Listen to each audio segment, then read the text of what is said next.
The sun bled out across the high desert, staining the sandstone mesas a deep, wounded crimson. It was the kind of sky that belonged only to this land, a vast, bruised purple that bled into cobalt at the zenith. Down in the canyons, the air was cooling, but up here on the rimrock, the heat of the day still radiated from the stone. Below, a string of Navajo ponies, painted in dust and sweat, ran with the wind, their manes tangling with the last rays of the 1868 sun. Kainez watched them go. He was a tall man, built with the lean, hard muscle of the high plains.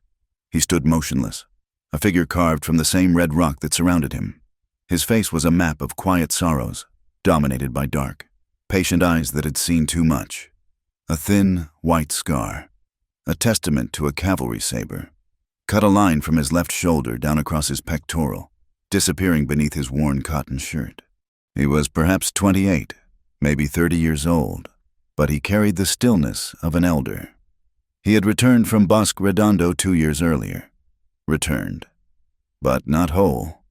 They had called it the Long Walk, and it had broken many. It had not broken Kai, but it had forged his distrust of the white man, the Bilagana, into something as hard and as cold as iron. He had watched his people starve, freeze, and die under the watchful eyes of blue-coated soldiers. He had vowed, upon his return to this, the Deneta, his sacred homeland, that he would never be unfree again. His purpose now was simple and total. He would protect this valley, the one carved by the San Juan River, where his ancestors' spirits slept among the sacred stones. He would keep his family, what was left of it, safe from the reservations and the false promises of the Indian agents. And he would live his life unbound, owing nothing to any man with white skin and a speaking paper that lied. Miles away, rattling inside the belly of a lurching stagecoach, Virginia Caldwell was trying not to be sick. The coach smelled of unwashed bodies, stale whiskey, and the cheap perfume of the woman sleeping heavily on the opposite bench. Ginny, as she preferred to be called only in her own mind, pressed her face closer to the dusty window, desperate for clean air. She was 21 years old, the daughter of a prominent Boston minister, and she was entirely unprepared for this. Her life, until 3 months ago, had been a careful construction of piano lessons, theological debates in her father's parlor, and the suffocating weight of virtue. She was a proper lady, bred for a quiet, supportive role in a civilized world. But within that chaste and dutiful heart beat a secret, insistent drum. She had read penny dreadfuls hidden beneath her copy of Pilgrim's Progress. She had dreamed of a land that was not gray and cramped, but vast, wild, and even dangerous. Now. On her way to the raw border town of Silver Creek, she was terrified she had gotten her wish. Her mission was clear, a charge from her father to bring literacy and the Word of God to the heathen savages and the untutored children of the pioneers. She carried a trunk filled with primers, slates, and leather-bound Bibles. Yet, looking out the window, she felt a tremor of doubt. The land itself felt like a different kind of God, one that was older and cared nothing for her sermons, unseen by both the warrior on the cliff and the girl in the coach. Another man was at work. Caleb Briggs considered himself the architect of Silver Creek's future. He was a man of expensive appetites and no visible conscience, a deputy commissioner for the Indian Agency, who used his government position as a key to unlock private fortunes. He was clean-shaven, favored brocade vests, and smelled faintly of bay rum and cigars. Briggs saw this land not as a sacred home or a wild dream, but as a series of obstacles and opportunities. The Navajo were an obstacle. The canyons were an obstacle. His ambition was to carve a railroad line straight through the valley, to connect the silver mines in the north with the cattle routes to the south. He had already forged secret alliances with the right men saloon owners who could buy silence, mercenary gunmen who could create problems, and corrupt army officers who could solve them, for a price. His goal was simple: get the land, control the flow of beef, silver, and the black coal he knew lay hidden in the mesas. The Navajo could either move to the barren lands set aside by the treaty, or they could be moved. Briggs was indifferent to their preference. This was the tinderbox Ginny Caldwell was riding into. The ink was barely dry on the new treaties, flimsy documents that promised peace on one page and permitted seizure on the next. The lines were drawn in sand, shifting with every political wind from Washington. Silver Creek itself was a testament to this tension. A squat stone church stood not 50 yards from the swinging doors of the Crying Prospector Saloon. The new army post sat on a hill overlooking the muddy main street, its blue flag a symbol of both order and oppression. Railroad contractors and land speculators filled the hotels, their interests clashing and overlapping like currents in a muddy river. The tone of the high desert was one of quiet, lethal tension. It was a place where beauty and brutality walked hand in hand, where a man's life could be extinguished as quickly as a match in the wind. The sun was nearly gone now, a sliver of molten gold on the horizon.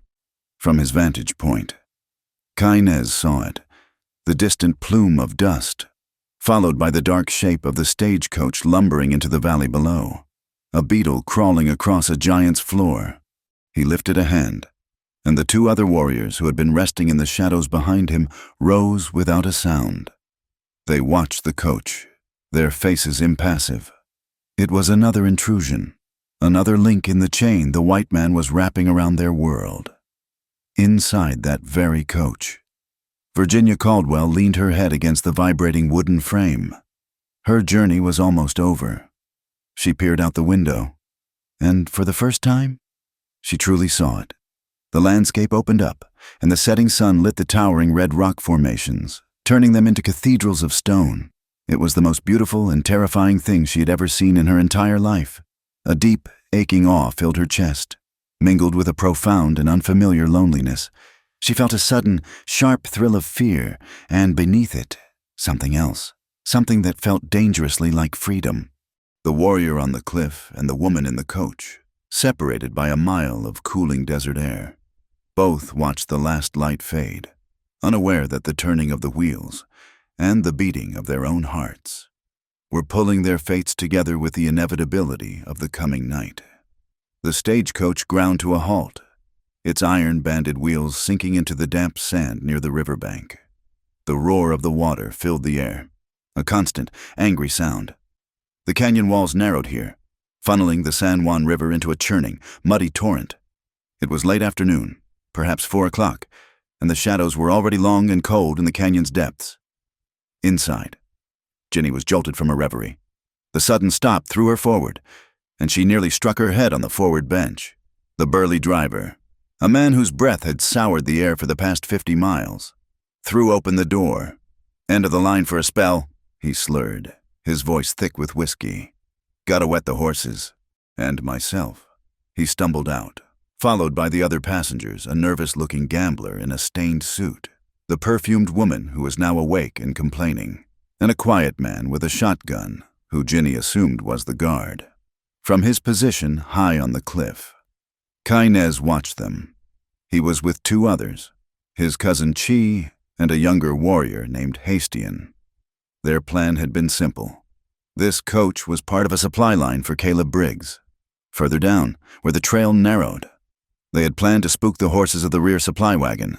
The one they knew carried repeating rifles and whiskey meant for Briggs's private gunmen. A warning, a simple, non-fatal message to show that the dying were watching. They were not here to kill. Kai was weary of killing, but the plan dissolved as he watched the driver. The man staggered to the river's edge, kicked at the water, and then looked back at the coach. The established ford was a quarter-mile back, where the river widened and ran shallow. But the driver was drunk, arrogant, and behind schedule. He gestures, shouting something Kai could not hear over the water, but the meaning was clear. He intended to cross here. "He is a fool," Chi murmured beside Kai, his hand tightening on his bow. "He will kill them all." Kai's eyes narrowed. He watched as the driver, with the help of the guard, began to herd the reluctant passengers back into the coach. Ginny paused, one foot on the step, and looked at the angry brown water. Even from this distance, Kai could see the hesitation, the fear in the line of her shoulders. She looked up, just for a second, toward the cliffs, as if she could feel his eyes on her. Then she was bundled inside, and the door was slammed shut. The driver cracked his whip, The team of 6 horses, sensing the danger, sidestepped and tossed their heads.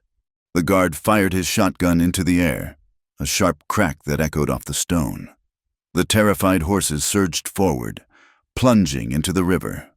For a moment, it seemed the driver's drunken luck would hold. The coach lurched, water splashing up past the windows. But it moved. Then, halfway across, the left lead wheel struck a submerged boulder. The sound of splintering wood was sharp and immediate. The coach tilted, hanging in a moment of impossible balance. The horses screamed as the current caught the wagon's heavy body and began to drag them sideways. The coach toppled. It did not sink slowly. It was swallowed. It crashed onto its side with a sickening crunch, throwing the guard from his perch. The gambler and the other woman were trapped inside, their screams swallowed by the river. Jenny was thrown clear. The force of the impact hurled her from the open window. A flash of dark skirts and pale skin against the brown water. She landed in the main current, just above a swirling eddy. Her heavy wool traveling suit and the layers of petticoats, which her father had insisted were necessary for modesty, became her anchor. She bobbed to the surface, gasping, her eyes wide with a terror so profound it was almost silent. She tried to scream, but the cold, silt-filled water flooded her mouth. She flailed, but her waterlogged skirts wrapped around her legs, pulling her down into the vortex. Kai saw it all. He saw the white oval of her face, the light brown hair plastered to her skull, and the desperate, frantic beating of her hands against the water that would not hold her. He had seen many white people in his life. He had seen them in their blue uniforms, barking orders. He had seen them in their fine suits, signing papers that stole worlds. He had seen their faces contorted with hatred or cold indifference. He had never seen one look like this. This was not a soldier or an agent. This was just a life, small and terrified, being extinguished by the river. He did not think. He did not consult the ancestors or weigh the consequences. The part of him that was a man, the part that existed before Bosque Redondo, before the scar on his chest, simply acted. He dropped his bow. He unslung the quiver from his shoulder, and he dove. It was a 20-foot drop into churning water. He hit the river and the cold stole his breath, a shock as violent as a bullet. He surfaced, his long black hair streaming, and saw her. She had gone under again. He swam with a strength born of this land. He fought the current that was trying to drag him downstream, his arms and legs burning against the icy weight of the water. He swam not to the spot where she had been, but to the spot where the river would spit her out, just for a moment. He was right. She surfaced one last time, her body limp, no longer fighting. He reached her in 3 powerful strokes. He wrapped one arm around her torso, pulling her back against his chest. She was heavier than he expected, a dead weight of sodden wool and unseen petticoats. He turned, kicking for the shore, fighting the river for possession of her. The current was a living thing, ripping at them, trying to pull them both under and dash them against the rocks. His lungs were on fire. He could feel her, inert, against him. He pushed off a submerged rock with his feet, a final, desperate explosion of energy that propelled them out of the main channel and into the relative calm of the shallows. He did not stop until he could stand. He staggered out of the water, lifting her with him. Her head lolled back, her face a pale, bluish white. He carried her to a flat patch of sand, collapsing to his knees, his own breath coming in ragged gasps. The scene at the river was chaotic. One horse, its leg broken, was screaming on the far bank. The driver's body was floating face down 50 yards downstream. The guard was clinging to the overturned coach, shouting for help that would not come. Kai ignored it all. He laid the woman down on the sand. Her eyes were closed. She was not breathing. "Dihui!" he hissed, a prayer and a command. "Breathe." He turned her onto her side and pressed his hands hard against her back, just below the ribs, forcing the river from her lungs. Water and bile gushed from her mouth. He pressed again. She gave a choked, rattling gasp. It was not enough. The cold was killing her. Her soaked dress was a sheet of ice. clinging to her skin. He could see the faint outline of her corset, the swell of her bosom, the line of her ribs, her heart. He could feel it. It was a frantic bird trapped in a cage, beating against his hands. He pulled her up. He sat, pulling her into his lap, turning her so her back was against his chest. He wrapped his arms around her, sharing his own body heat, his chin pressed against the top of her wet head. He held her close, shielding her from the wind, from the chaos, from the eyes of the guard on the wreckage. It was an embrace of pure, desperate practicality. Ginny's world exploded back into existence with a cough. It was a raw, tearing sound. She coughed again, her body convulsing, and spat out the last of the river. The air flooded her lungs, burning and sweet. She was alive. Her first sensation was cold, a deep, bone-chilling cold that made her teeth chatter uncontrollably. Her second sensation was a man. She was wrapped in arms that were as hard as oak. A chest was pressed against her back, radiating a startling, vital heat. She could feel the steady, powerful beat of a heart against her own spine. She smelled wet leather, pine smoke, and the sharp, clean scent of the high desert. She panicked, her body tensing to flee, but she had no strength. She tried to turn her head and saw a strong, copper-skinned throat, a hard jawline, and a cascade of wet black hair. She was being held by one of the savages her father had warned her about. But the arms holding her were not cruel. They were firm, protective. They were the only warmth in a world that had suddenly become ice. Ginny stopped shaking. She leaned back, her body instinctively seeking more of that heat. She was alive. This man, this stranger, had pulled her from the dark. She twisted in his grip, her movements clumsy, until she was facing him. She looked up into his face. It was a severe, handsome face, etched with lines she could not read. His dark eyes were fixed on her, intent, and she saw no malice in them, only exhaustion, and a strange, quiet intensity. Her mind, raised on the stark parables of her father, could only process this in one way. She had been lost, and she was found. She had been delivered from the waters. A life for a life. Her duty, her very soul, was now tied to this man. Her lips were blue, her voice a reedy whisper. But her eyes were clear. She lifted a hand, her fingers trembling, and wrapped them around his arm. "You saved my life," she whispered, the words catching in her throat.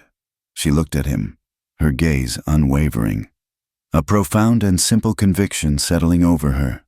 "I belong to you now." Kai stared at her. The word struck him harder than the river. Belong to you, the phrase was a poison. It was the word of the Bilagana, the word of chains, of property, of Bosque Redondo. It was the lie that white men used to justify taking land, taking children, taking lives. Nothing, no one, should belong to another. He started to pull away, a cold anger rising in him, but he looked at her face. He saw no cunning, no trick. He saw only a terrifying, misplaced innocence. She was not offering him a bargain. She was stating what she believed to be a fundamental, sacred truth. She was offering him the only thing she had left herself. Her eyes were so clear, so full of trust, that his anger faltered. He saw her as she was a child, lost in a land that was not hers, clinging to the only solid thing she had found. He saw that this belonging was, for her, not slavery, but a vow. And in that moment, he understood. He was responsible for her. The ancestors, the river, the D&D had placed her in his hands. He had saved her life. Now he was bound to her honor. To turn her away now, to let her go back to the men who had let this happen, would be its own kind of betrayal. He held her gaze. The silence stretched, filled only by the river's roar and the distant, fading shouts of the guard. He gave a single, slow nod. "Yes," he said. The word was quiet, but it sounded as final as a stone settling into the earth. He had not claimed possession. He had accepted a burden. The guard on the ruined coach had finally seen them. He raised his rifle, his voice thin with panic. "Hey, you the Injun, let the girl go! That was an ambush! You'll hang for this! We saw you! We all saw you!" The lies came as easily as breathing. The man was already crafting the story that would save his own skin the savage attack. The brave defense, the woman taken captive. Kai looked from the shouting guard to the woman in his arms. She was shivering violently now, her lips turning blue again. He had to make her warm. He had to get her away. He had two choices. He could leave her on the bank for that liar to rescue. Then she would become a living, breathing excuse for Caleb Briggs to send his soldiers into the canyons. She would be the woman they were avenging when they burned the Hogans and slaughtered the sheep. Or he could take her. He could bring her back to his people, a white woman, a Bilagana, into the one place he had sworn to keep pure. It was a choice between two kinds of war. He looked down at Ginny. She was watching him, her eyes wide, still clinging to his arm, trusting him completely. He made the choice. He slid one arm under her knees and the other behind her back, lifting her as if she weighed nothing. He rose to his feet and, without a backward glance at the screaming guard or the ruined coach, he began to walk toward the hidden path that led up the canyon wall, away from the river, and into the heart of the Daineta. The ascent from the canyon floor was a brutal test of endurance. The path was little more than a deer trail, winding steeply up through the fractured sandstone, hidden from the eyes of anyone who did not know the secret veins of the high desert. Kainez did not ride. The trail was too treacherous for a double burden on a horse that was already weary. He walked, leading the mare by the reins, while Ginny Caldwell slumped in the saddle, lashed securely with lengths of rawhide to keep her from falling. Kai moved with a rhythmic, grinding persistence. Every step sent a jolt of pain through his side. During the struggle in the river, a submerged log had driven itself into his ribs, leaving a bruise that was already turning a deep, angry purple. He ignored it. Pain was an old companion, one he had walked with all the way to Bosque Redondo and back. The woman in the saddle drifted in and out of consciousness. The shock of the freezing water and the terror of the crash had shattered her composure. Occasionally, she would moan, a low, pitiful sound that was lost in the wind whistling through the pinon pines. Once, she thrashed against her bonds, her eyes flying open but seeing nothing of the red rocks or the darkening sky. "I belong to you," she murmured, her voice thick and slurry. "I belong to you." Kai grit his teeth. He did not look back at her. He kept his eyes on the trail, his hand tight on the bridle. The words were a fever dream, he told himself. She was a white woman, delirious and terrified, clinging to the memory of the hand that had pulled her from the dark. She did not know what she said. Yet, the repetition of it, the strange, haunting cadence of her voice against the silence of the desert, made the hair on his arms stand up. It felt less like gratitude and more like a binding spell, something woven by the Spider-Woman of the legends to entrap him in a web he could not cut. Miles away, in the growing settlement of Silver Creek, the mood was shifting from shock to a calculated fury. The surviving guard, a man named Josiah who was more bluster than brave, stood in the center of the Crying Prospector saloon. He was wet, shivering, and holding a glass of whiskey with a trembling hand. "It was an ambush," Josiah stammered, his eyes darting around the room. 50 of them, maybe 100, painted for war. They came out of the rocks like ghosts. We never stood a chance." Standing near the bar, Caleb Briggs listened with a stillness that was more terrifying than the guard's panic. He was a man who knew the value of a crisis. He signaled the bartender to refill the man's glass. "And the girl?" Briggs asked. His voice was smooth, like oil pouring over gravel. "Miss Caldwell took her," Josiah said, wiping his nose with a dirty sleeve. "The big one, the leader. He dragged her right out of the river. She was screaming for mercy. She was, but he just threw her over his horse and took off toward the Badlands." A murmur of outrage rippled through the saloon. Men gripped the handles of their pistols. This was the story they expected. This was the story they understood. The savage taking the innocent white woman. It was a horror story, but for Caleb Briggs, it was a gift. Briggs stepped forward, his face arranged into a mask of grave concern. "This is a tragedy," he announced, his voice carrying to the back of the room. "A tragedy and an outrage. Virginia Caldwell was coming here to teach, to bring light to this wilderness. And this is how the Navajo repay our patience." He turned to the captain of the local cavalry detachment, who was sitting at a corner table. "Captain, surely the army cannot let this stand. This is not just an attack on a stagecoach. This is an act of war. If we do not strike back, if we do not clear those canyons, no woman or child in this territory is safe."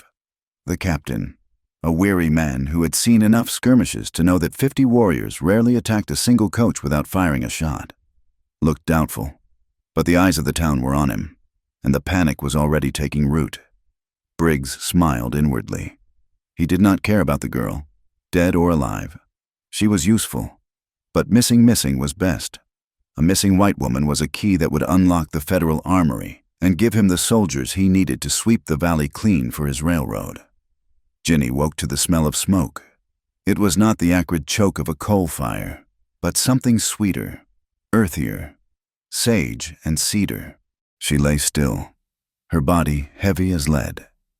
She was warm. That was the first thing she realized. The bone-deep cold of the river was gone, replaced by a comforting, suffocating heat. She opened her eyes. Above her, heavy logs spiraled inward to a smoke hole in the ceiling, where a patch of stars blinked in the night sky. She was lying on a pile of sheepskins, covered by a thick, scratchy wool blanket. She tried to sit up, but a wave of dizziness pushed her back down. "Stay," a voice said. It was a woman's voice, old and cracked like dry leather. Ginny turned her head. An old woman sat near the central fire pit.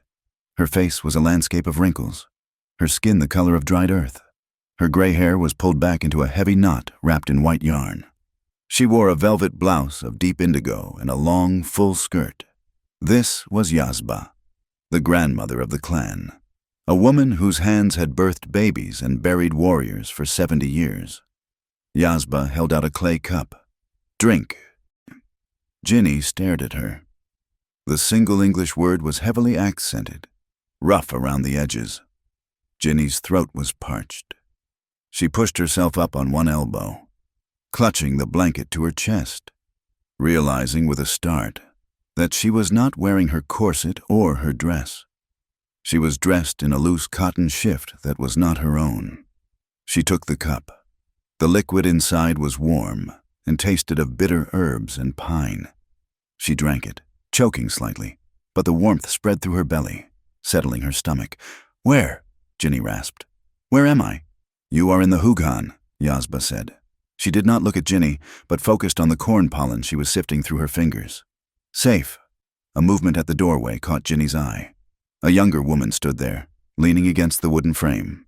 She looked to be about Ginny's age, perhaps a year or two younger. She was striking, with high cheekbones and eyes that flashed with a mixture of curiosity and open hostility. This was Tala. She wore silver ornaments around her neck and wrists, and her gaze swept over Ginny with a critical, measuring look. "She looks like a peeled willow branch," Tala said in Navajo, her tone mocking. She switched to broken English, her chin lifting defiantly. "You're skinny, weak." Ginny flushed. "I'm not weak," she whispered, though her trembling hands betrayed her. "You fell in the river," Tala said, stepping into the light. "The river spits out what it does not want. Kainez brought you. He brings trouble." The name sparked a memory. The man, the long hair, the strong arms. "Where is he?" Ginny asked.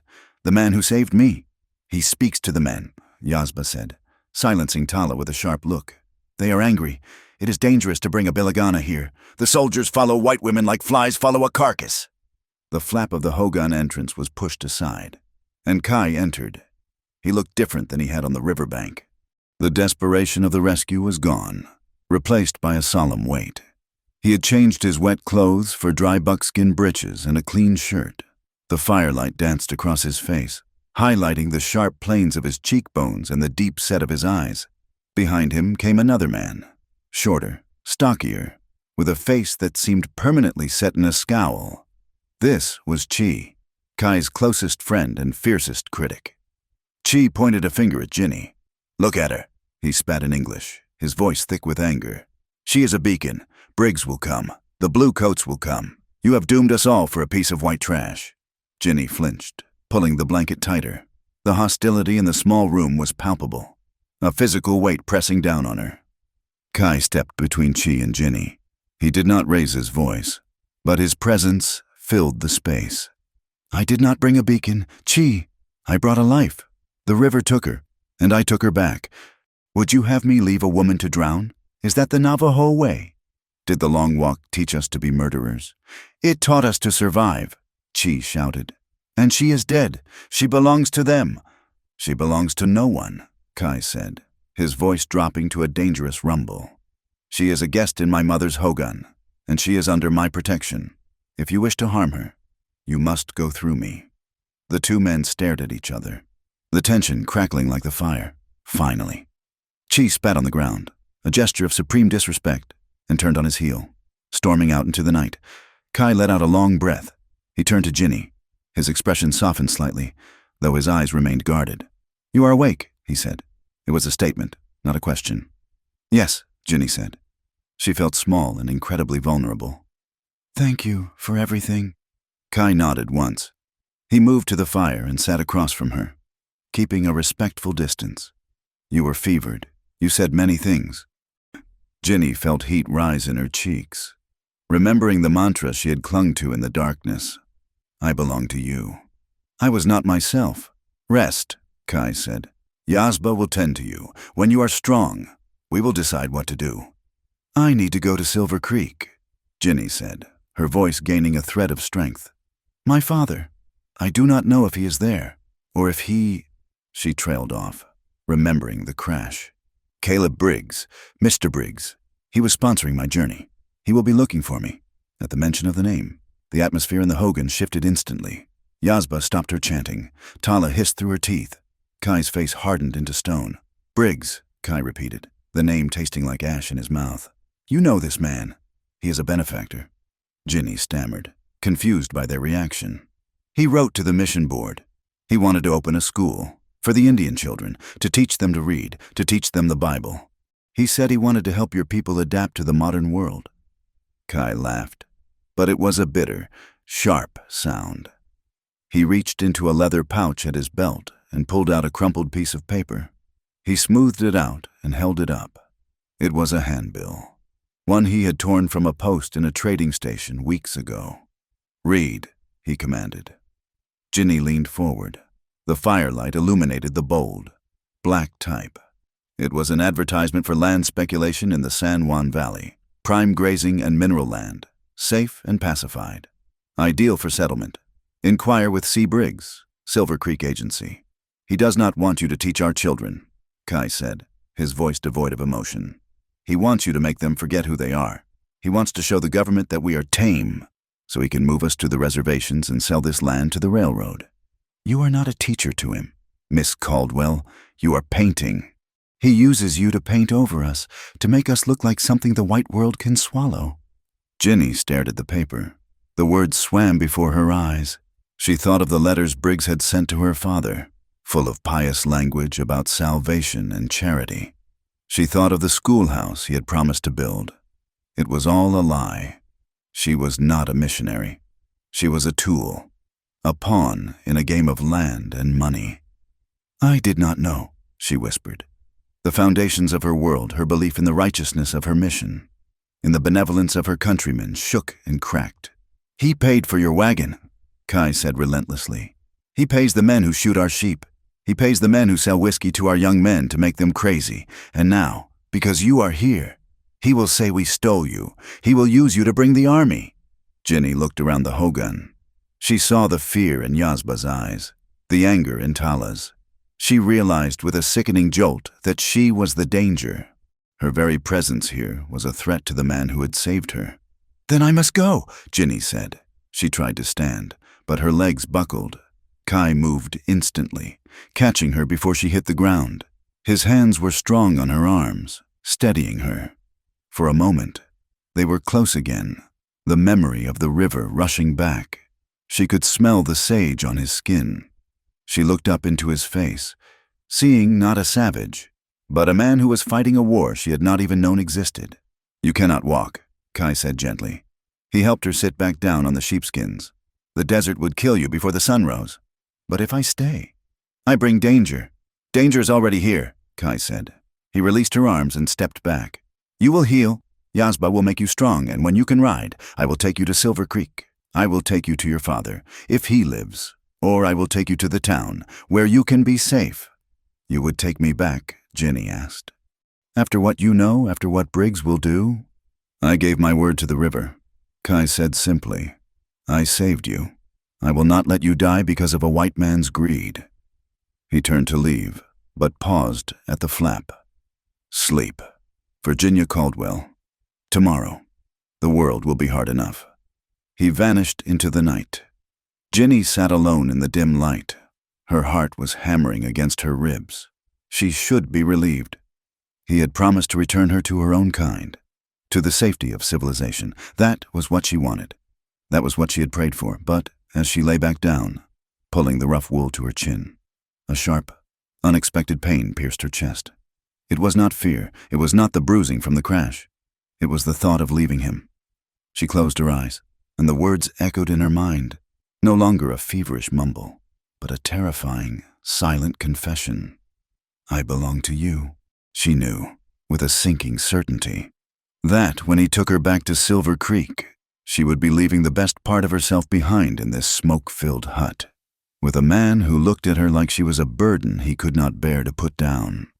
The days in the hidden canyon did not pass by the ticking of a clock, but by the movement of the sun across the sandstone walls and the lengthening of shadows in the sagebrush. For Virginia Caldwell, time had become fluid, washing away the rigid structures of her life in Boston. The corset she had abandoned in the river was not replaced. Instead, she wore a skirt of woven wool, dyed a deep, earthy red, and a velvet shirt that Tala had begrudgingly lent her.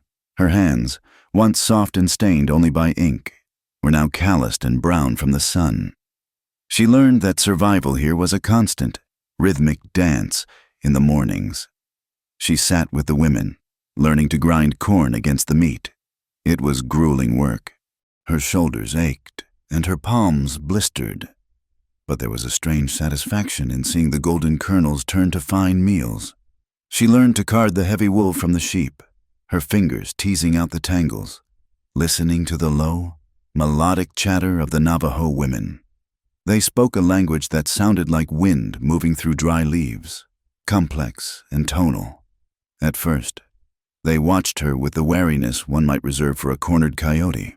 But as Ginny worked without complaint, wiping sweat from her forehead with a dusty forearm, the hostility began to thaw. She marveled at their artistry. She watched Yazba weave a blanket on the upright loom, her aged fingers moving with the grace of a pianist. The patterns were not just designs. They were stories of lightning, mountains, and the Spider-Woman who taught them to spin. It was a revelation to Ginny. Her father had preached that these were savages living in darkness, yet she found herself surrounded by a culture of profound beauty and intentionality. But it was the evening that she waited for.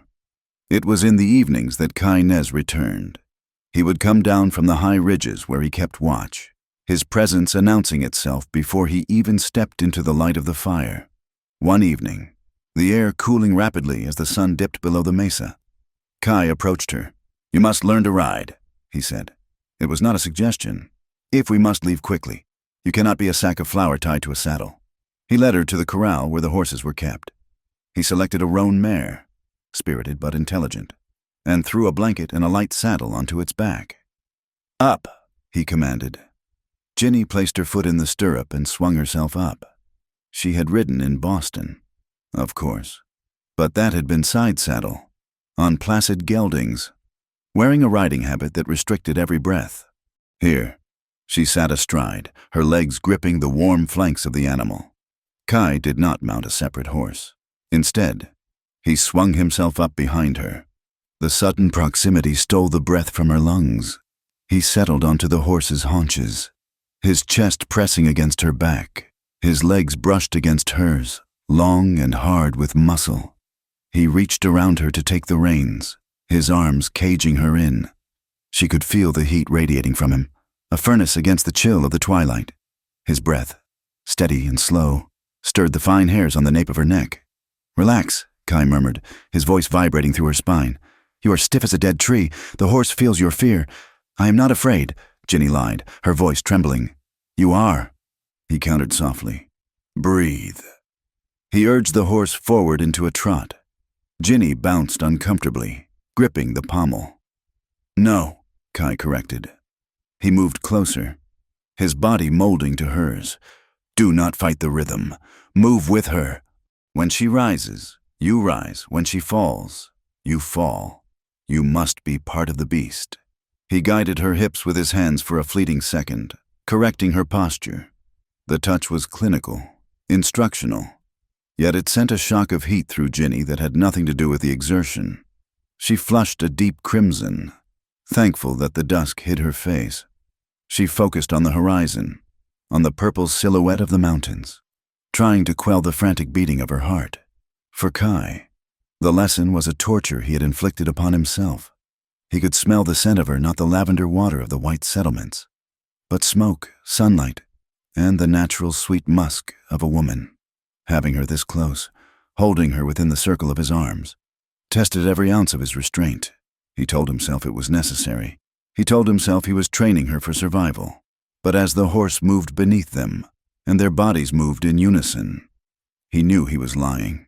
Later that night, they sat by the dying embers of the fire, the rest of the camp asleep. The sky above was a tapestry of diamonds, clearer and brighter than anything Ginny had ever seen in the east. That one, Kai said, pointing a long finger at a cluster of stars. That is the fire god. And there, the coyote who scattered the stars in his impatience. He told her the stories of the Dinin, of how the world was formed, of the holy people who lived in the sacred mountains. His voice was low and rhythmic, a song in itself. Ginny listened, entranced. In return, she pointed to the North Star.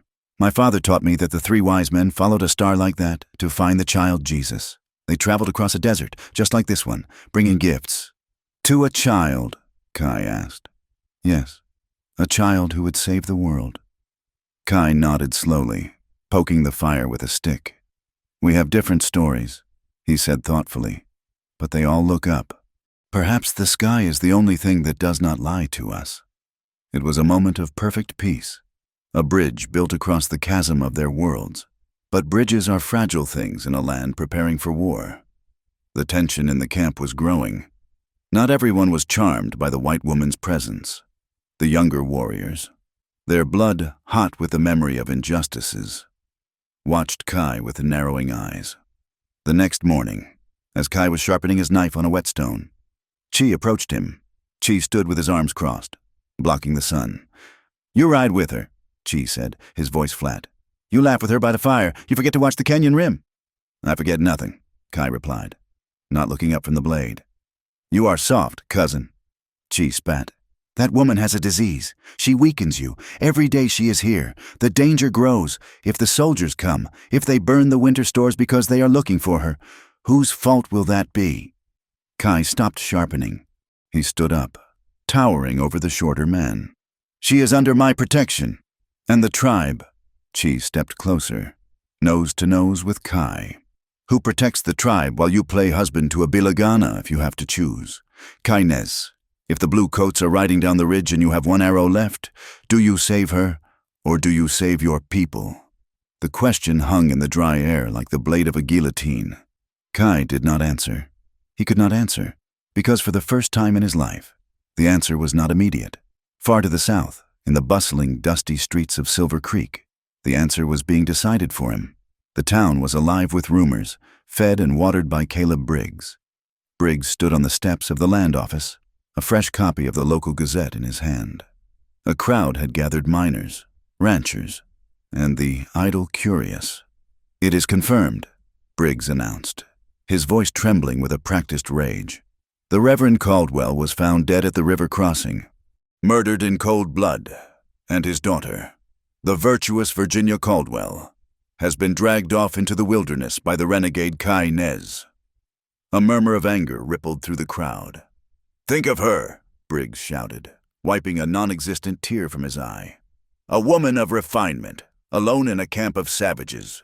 We know what they do to captives. We know the horrors she is suffering at this very moment. Are we men, or are we cowards who let our women be defiled while we sit here and drink whiskey? No, shouted a man from the back. We go get her. Captain Murray Briggs turned to the cavalry officer who had been pressured into attending. "The citizens demand action. Do you need guides? I have men who know the canyons. Do you need supplies? I will provide them from my own stores. We must mount a rescue expedition immediately. For the sake of humanity." It was a masterstroke. Briggs did not care about humanity. He cared about the geological survey maps that were currently sitting in his safe. Maps that showed the coal veins running directly under the land Kai Nez's family occupied. A rescue mission was the perfect cover for an extermination.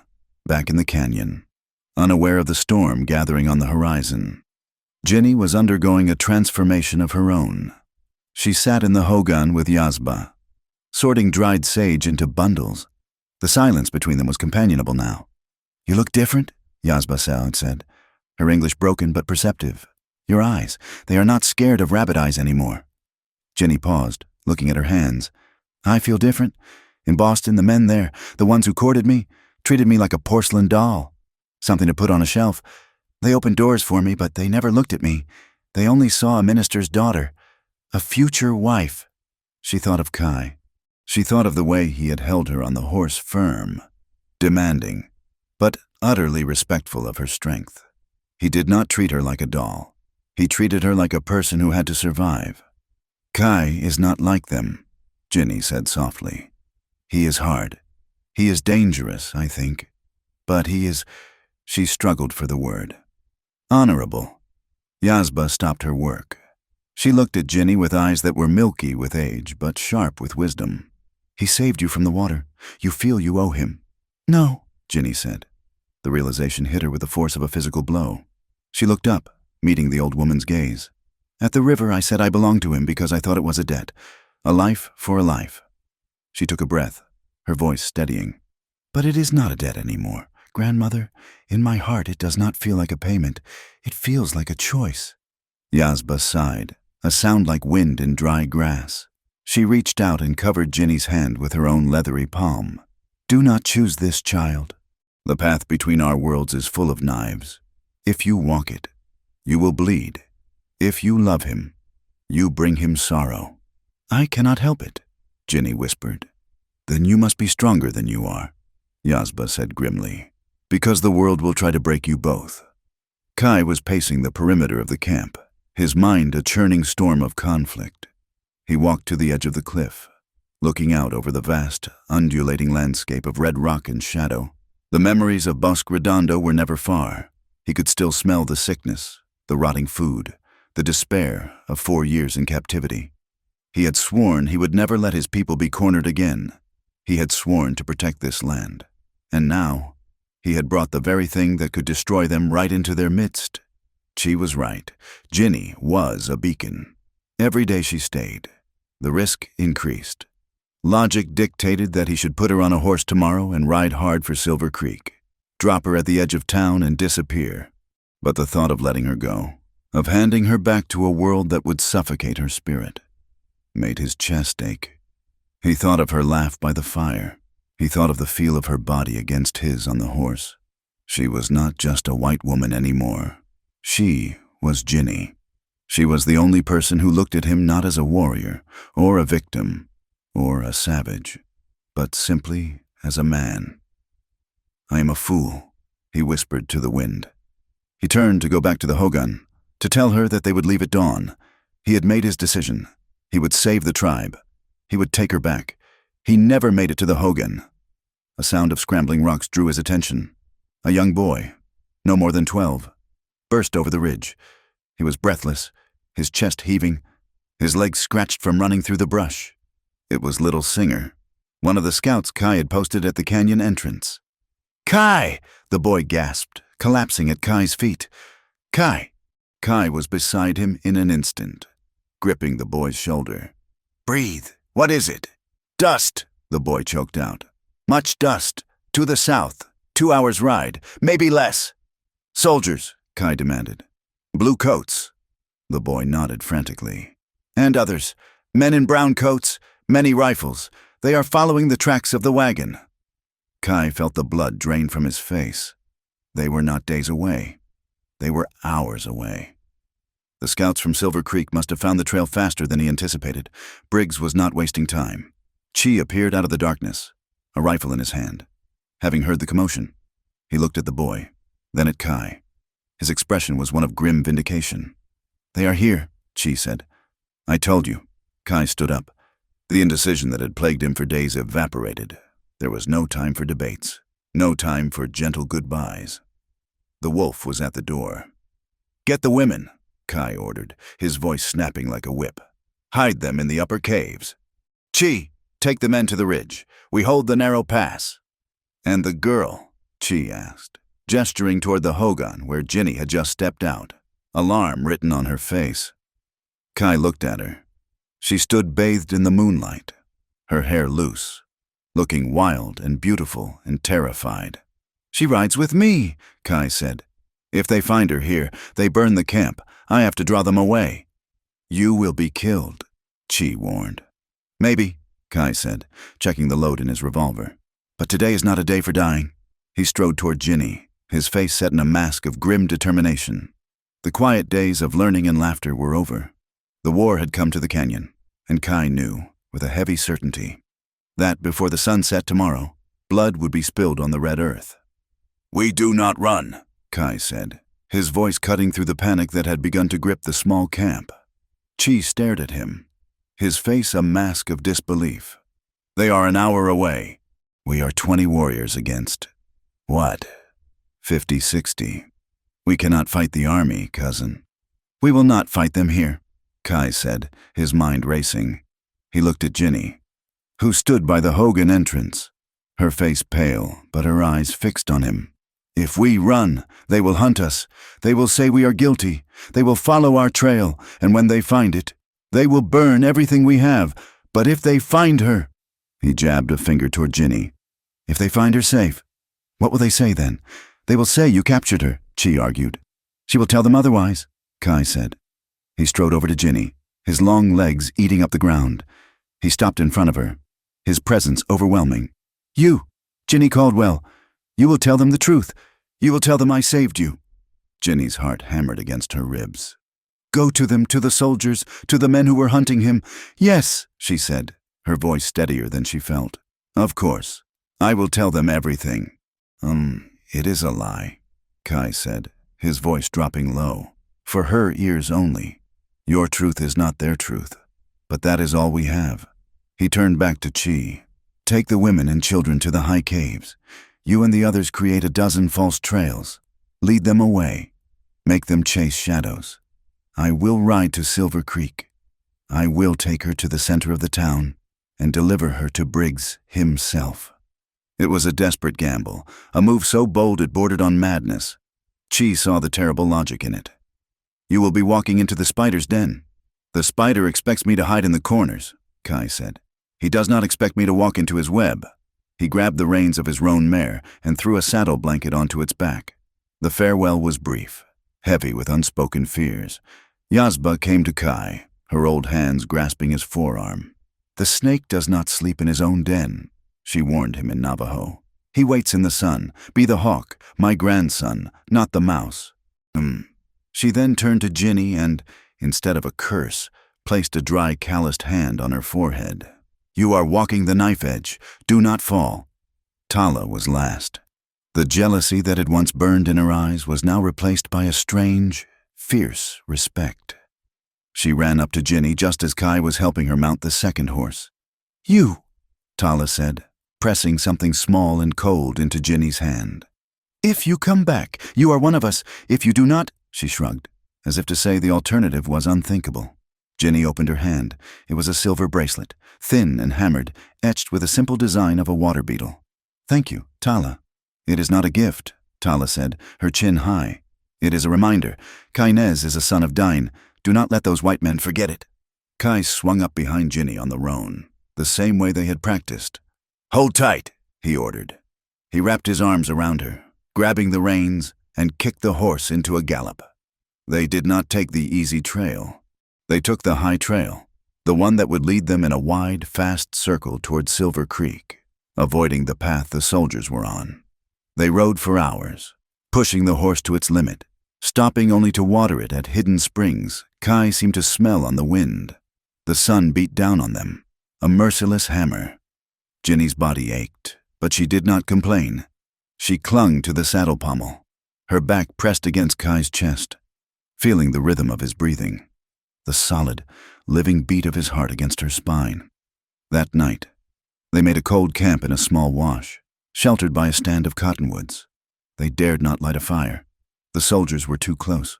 They ate strips of dried meat and drank cool water from a canteen. The silence of the desert was absolute, broken only by the chirping of crickets and the soft stamp of the horse. Ginny lay on a saddle blanket, staring up at the spray of stars. She was exhausted, but her mind would not rest. Every time she closed her eyes, she saw it, the lurching coach, the black, churning water, the terror of her lungs filling with silt. She must have dozed, because the scream woke her. It was her own. She sat bolt upright, her heart pounding, the cold sweat of the nightmare clinging to her. "No," she whispered, her hands flying to her throat. "Please, no!" In an instant, Kai was beside her. He had not been asleep. He had been sitting against a rock, a rifle across his lap, watching her. "You are safe," he said, his voice a low rumble in the darkness. "I cannot breathe," she gasped, her body shaking. "The water, it is so cold." He did not offer her platitudes. He simply sat down beside her on the blanket, pulling her back against his chest, the same way he had on the riverbank. He wrapped his arms around her, not in passion, but in a gesture of pure, grounding comfort. "Breathe with me," he commanded. He took a long, slow breath, and she could feel the expansion of his lungs against her back. Again!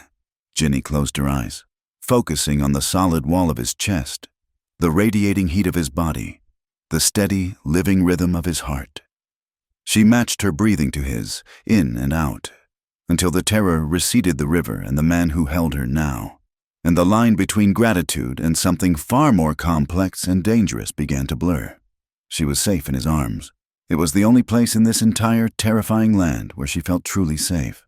"Kai," she whispered, her voice thick. "Hush," he said. "Sleep. I will watch." He held her like that for a long time, his body a shield against the darkness, his chin resting lightly on the top of her head. He was achingly aware of the softness of her hair against his skin, the gentle curve of her shoulder under his arm.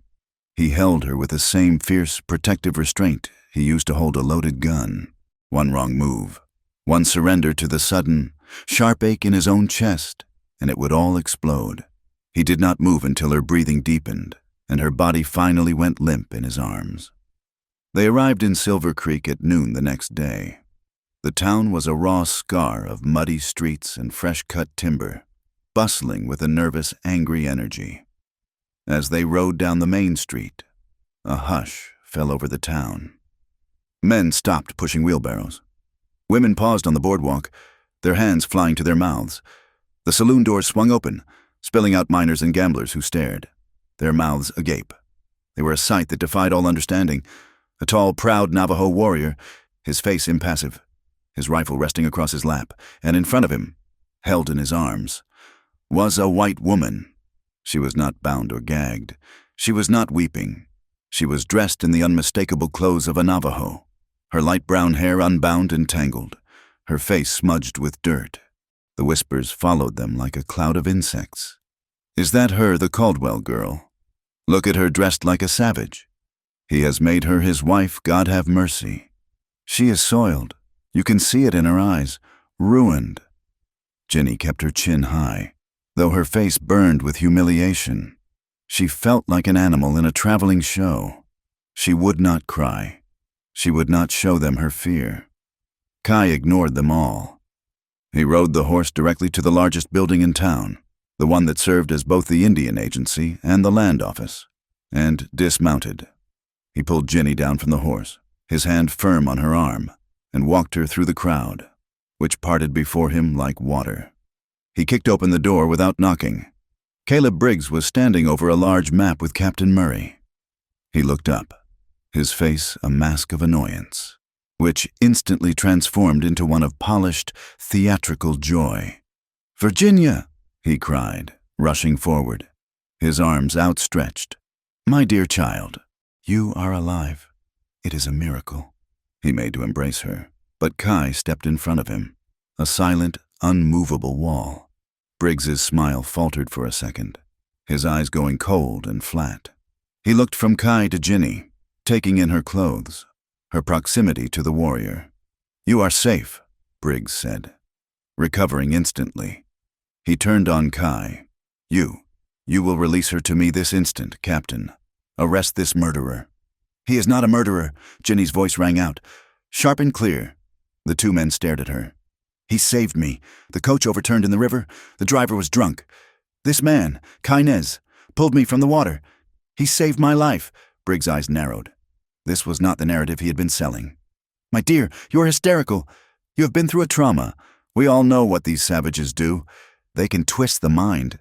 "He did not twist my mind," Ginny said, her anger rising. "He brought me here to tell you the truth."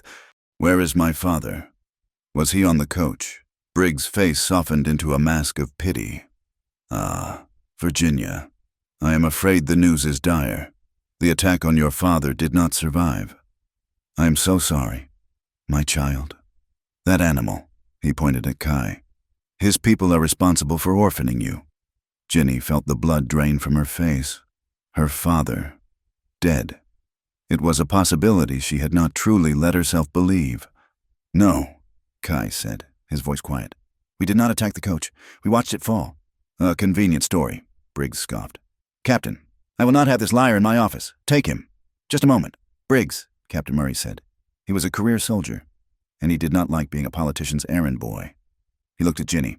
"Ma'am, are you saying, in your honor, that this man did not take you against your will?" "He did not," Ginny said firmly. "He saved me. He took me to his people to heal me, and he brought me here."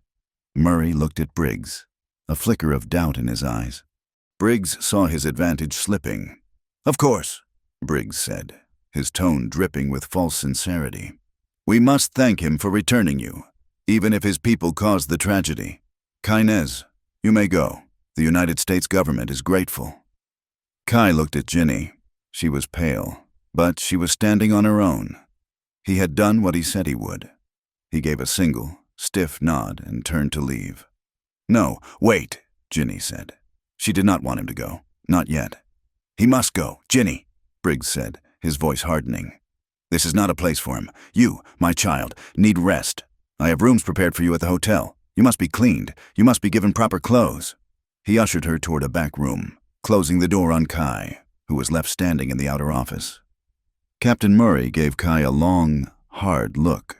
"I would not stay in town long, son. Your truth does not have many friends here." Kai turned and walked out, his heart a cold, heavy stone in his chest.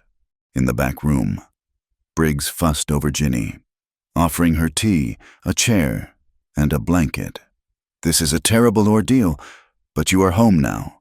You are with your own kind." Ginny was not listening. She was watching the door to the outer office, which Briggs had left slightly ajar. She could hear the murmur of his voice as he spoke to Captain Murray. "This is a complication," Briggs said, his voice no longer warm and fatherly, but cold and sharp as a razor. "The girl is sad. She has been with him for days. She has an attachment." She seemed quite clear. "Briggs," Murray said, his voice wary. "She is a woman." Briggs dismissed. "Look, this changes nothing, except the paperwork. That attack was sloppier than I intended. I told those men to rattle the supply wagon, not send the whole coach into the river. Stupid. But the outcome is the same. The Caldwell girl is back. The Reverend is dead, and the Navajo are responsible. The town is screaming for blood." Ginny froze, her hand halfway to the teacup. "I told those men, you hired them." Murray's voice was a shocked whisper. "The men who attacked the coach, you said they were renegades." "They are renegades," Briggs said smoothly. "Renegade white men, paid to look like Navajo. It is a simple tactic. Captain, you create the crisis. You provide the solution. The settlers are terrified. The Indians are blamed. The government declares the territory unstable. And who do they call to pacify it? You, Captain. And who do they pay to secure the new railroad line? Me." Ginny felt sick. The room began to spin. Her father, the crash, the drunken driver. It was not an accident. It was not a Navajo attack. It was him. It was Briggs. He had killed her father. And the girl. Murray asked. She will be dealt with, Briggs said. She is a problem, but every problem has a solution. He paused. My son, Elias, arrives on the train tomorrow. He is a lawyer from Boston, a fine, handsome man. A perfect match for a poor, orphaned missionary girl. A good, respectable marriage will settle her mind. It will put her back on the side of civilization where she belongs. Ginny backed away from the door, her hand over her mouth to stifle a sob. She was not a survivor. She was a chess piece. Briggs continued, his voice confident. She will make a statement, of course, in a week or two. Once she is recovered, she will stand up in the church and tell the town of her harrowing ordeal. She will say the Navajo are a danger. She will say they must be moved. And you, Captain, will have your justification. The world tilted. He was offering her a prison, a safe, respectable marriage to a stranger, in exchange for her soul, in exchange for her betraying the only man who had shown her true honor. She spent the rest of the day in a daze. In the hotel room Briggs had provided, she bathed. She put on the stiff, dark mourning clothes he sent for her. She was a doll again, a civilized doll. That night, the rain came, a cold, miserable drizzle that turned the streets of Silver Creek into a swamp of red mud. Ginny sat in the dark, watching the rain lash against the window. She could not betray Kai, but she could not stay here. She was trapped. She thought of him, alone, out in that rain. Had he left town, or was he watching? She had to know. She did not bother with a cloak. She opened the door of her hotel room, slipped down the back stairs, and ran out into the mud and the dark. She did not know where she was going, but her feet seemed to know. They carried her through the sleeping town, past the saloon, toward the smell of wet hay and horses. She found him in the public livery. He was not sleeping. He was standing in the shadows by his horse, checking the saddle straps, preparing to ride. "Kai," she breathed. He spun around, his hand flying to the knife at his belt. He relaxed when he saw her, but his face hardened.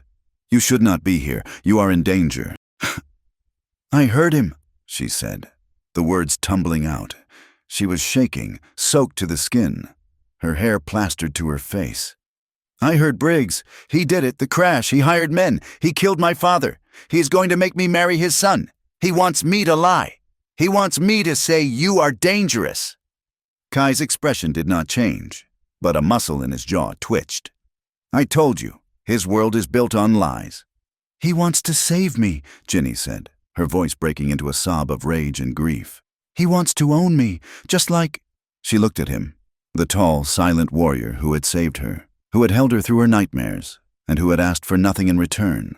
"I do not belong to him," she whispered, stepping closer. The rain dripped from the leaky roof of the stable, the only sound besides their breathing. "I will not. You belong to your people," Kai said, his voice rough. "I do not have any people," Ginny said, and she had never been more certain of anything in her life. "They are gone, or they are liars." She was standing in front of him now, close enough to feel the heat from his body. "At the river I said I belonged to you. I was wrong." Kai's heart was constricted. He had known this. She was taking back her words. "Yes," he said. "You are free." "No," she said, looking up into his face, her eyes burning with an intensity that matched his own. "I was wrong because I said it was a debt. It is not a debt." She reached up, her cold, trembling fingers touching his cheek. He did not flinch. He just watched her, his dark eyes unreadable. "I am not a doll," she whispered. "And I am not a prize. I am just me, and I am tired of being afraid." Before he could react, before his mind could process the shift in the air, she rose on her toes and pressed her mouth to his. It was not a gentle kiss. It was clumsy, desperate, and freighted with all the fear, and grief, and rage, and a terrifying nascent hope. It was the taste of rain and salt, and the first honest thing Ginny Caldwell had ever done in her life. For a heartbeat, Kai was stone. He was frozen by a decade of caution, by a lifetime of distrust. Touching her was madness. It was suicide. And then she moaned softly, a sound of pure, unadulterated despair. His hands, of their own accord, came up to grip her waist. He did not pull her close. He simply held her, steadying her, and he kissed her back. It was a conflagration. It was the release of every ounce of tension he had held since he pulled her from the river. It was a brutal, raw claiming. His mouth was hard, demanding, teaching her the rhythm of a kiss that had nothing to do with Elias. It was the kiss of the storm, of the land, of a man who had been starved for something he did not even know he needed. When they finally broke apart, they were both breathless, clinging to each other in the damp darkness. Ginny pressed her forehead against his chest, her heart slamming against his. She had crossed a line. She knew it. There was no going back. "I do not belong to Briggs," she whispered, her voice muffled against his shirt. "I choose you, and if that puts me against this whole town, then let them." Kai looked down at the top of her head, his hands still locked on her waist. He had come to Silver Creek to return a burden he had just found, to his terror and his fierce, terrible joy, that he had instead found his fate. The dawn that broke over Silver Creek was gray and cold, the sky washed clean by the night's rain. The brief, fiery connection in the stable felt a lifetime away, a dream shattered by the harsh light of morning. Kai had not left her. He had insisted on walking her back to the hotel, his hand never leaving her arm, a silent, protective presence in the shadows. He had left her at the back stairs with a single, rough command. "Stay inside, bar the door. Do not trust anyone." Now, Ginny stood at the window of her hotel room, the same morning dress she had worn yesterday feeling like a costume. Her heart was a confused knot of terror and a new, wild strength. She had chosen. She had kissed him. She had declared herself against Briggs. But as the town woke up, as the sounds of wagons and hammers began to fill the air, her choice felt small and fragile against the machinery of the world. Kai knew he had stayed too long. The kiss had been a tactical error, a moment of weakness that had bound him to her in a way that was more dangerous than any rope. He had left the livery, intending to ride out, to draw off the inevitable pursuit. He had made it as far as the main street, his hand on his horse's rein. When the sun cleared the rooftops, that was when he saw them. 4 soldiers, led by Captain Murray, stepped out of the army post, and with them, Caleb Briggs, his face set in a mask of righteous duty. "There he is," Briggs shouted, his voice booming across the empty street. "The renegade! Kai Nez! He is trying to flee!" Kai did not reach for his rifle. He was in the center of town, surrounded. To fight was to die, and to die here would be to prove Briggs right. He stood still, his hand falling from his horse, his face calm. "Kai Nez," Captain Murray said, his voice strained. He did not look comfortable. "You are under arrest for the murder of Reverend Caldwell and the abduction of Miss Virginia Caldwell." From her window, Ginny saw it all. The words were a muffled shout, but the scene was terrifyingly clear. "No!" she screamed. She did not remember her fear. She did not remember the bar on her door. She ripped it open and ran down the stairs, bursting out onto the boardwalk just as the soldiers surrounded Kai. "No!" she cried again, running into the muddy street, her fine-hemmed mourning dress dragging in the filth. "You cannot. He is innocent." Briggs turned to her, his expression one of pained condescension. "My dear Ginny, please, go back inside. This man has filled your head with lies. He is a known murderer. We have witnesses."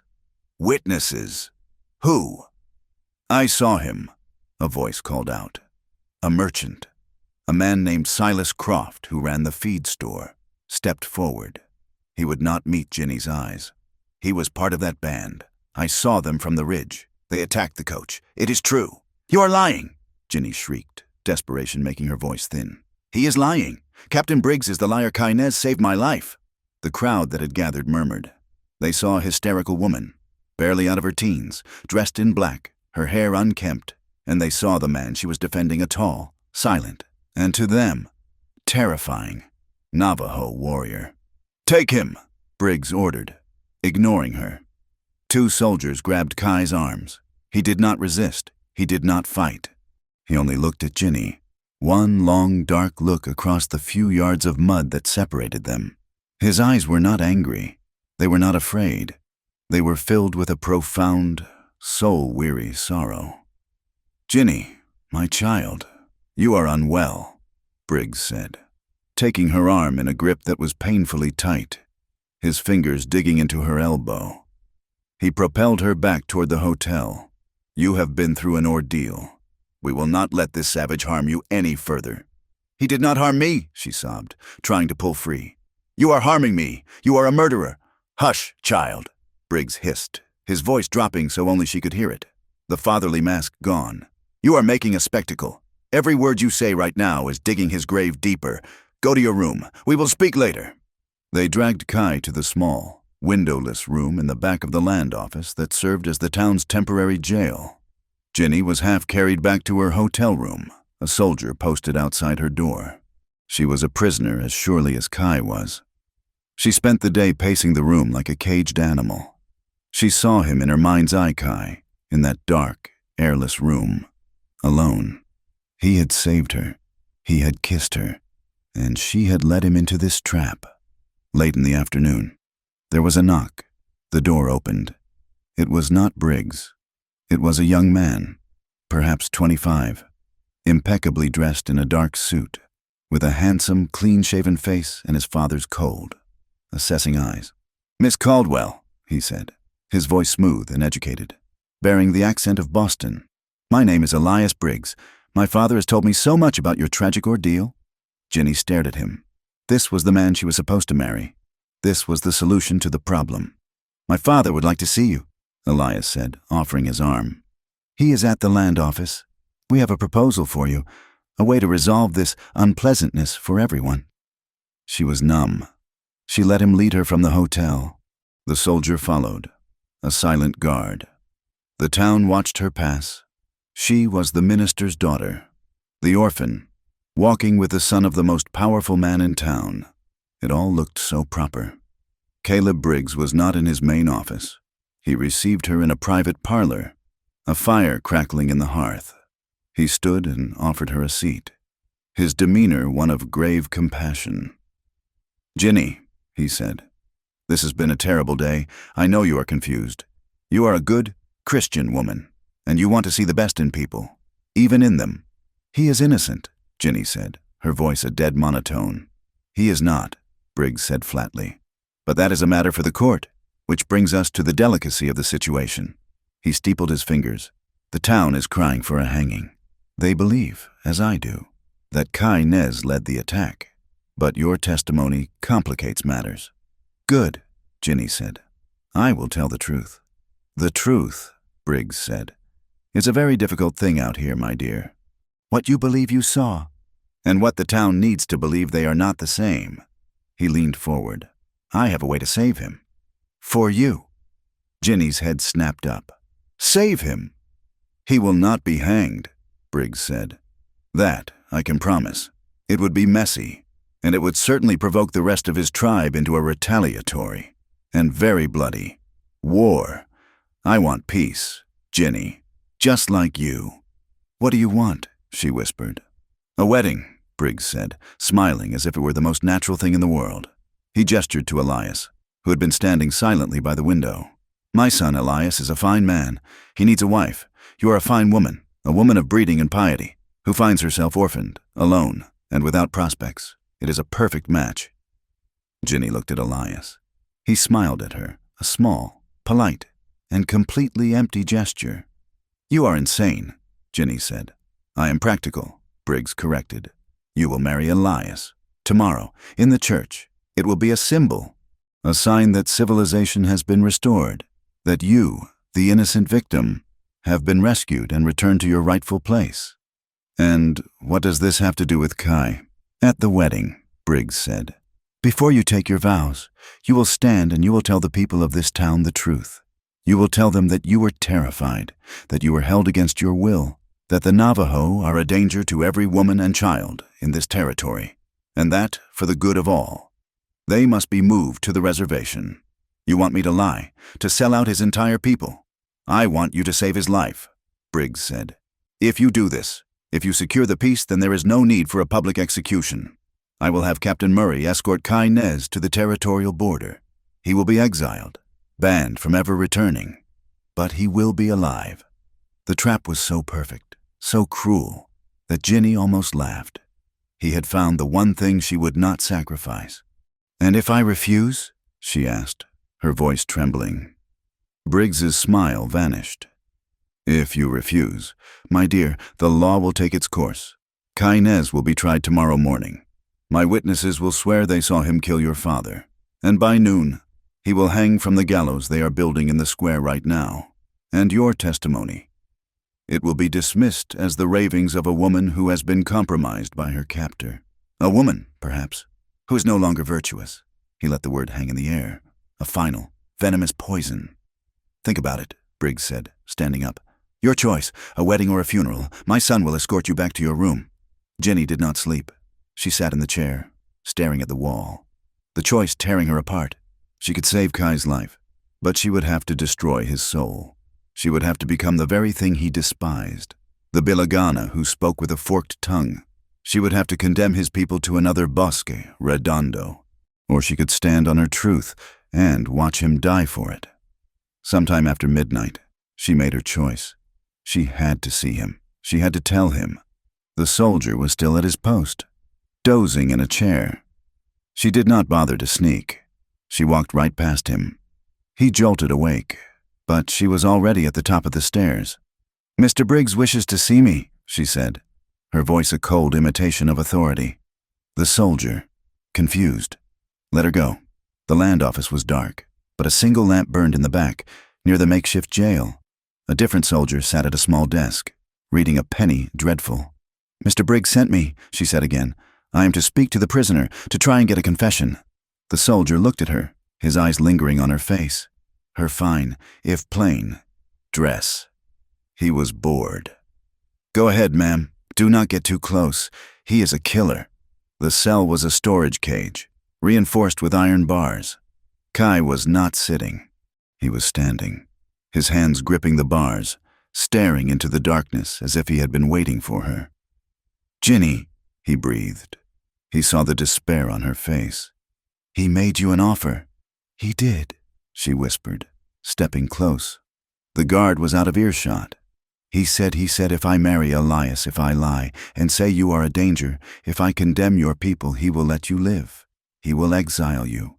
Kai's hands tightened on the bars, his knuckles going white. He had expected a noose. He had not expected this. This was so much worse. "I will do it," Ginny choked out, the words tasting like ash. "Kai, I will do it. I will not let you die. I will do what I have to."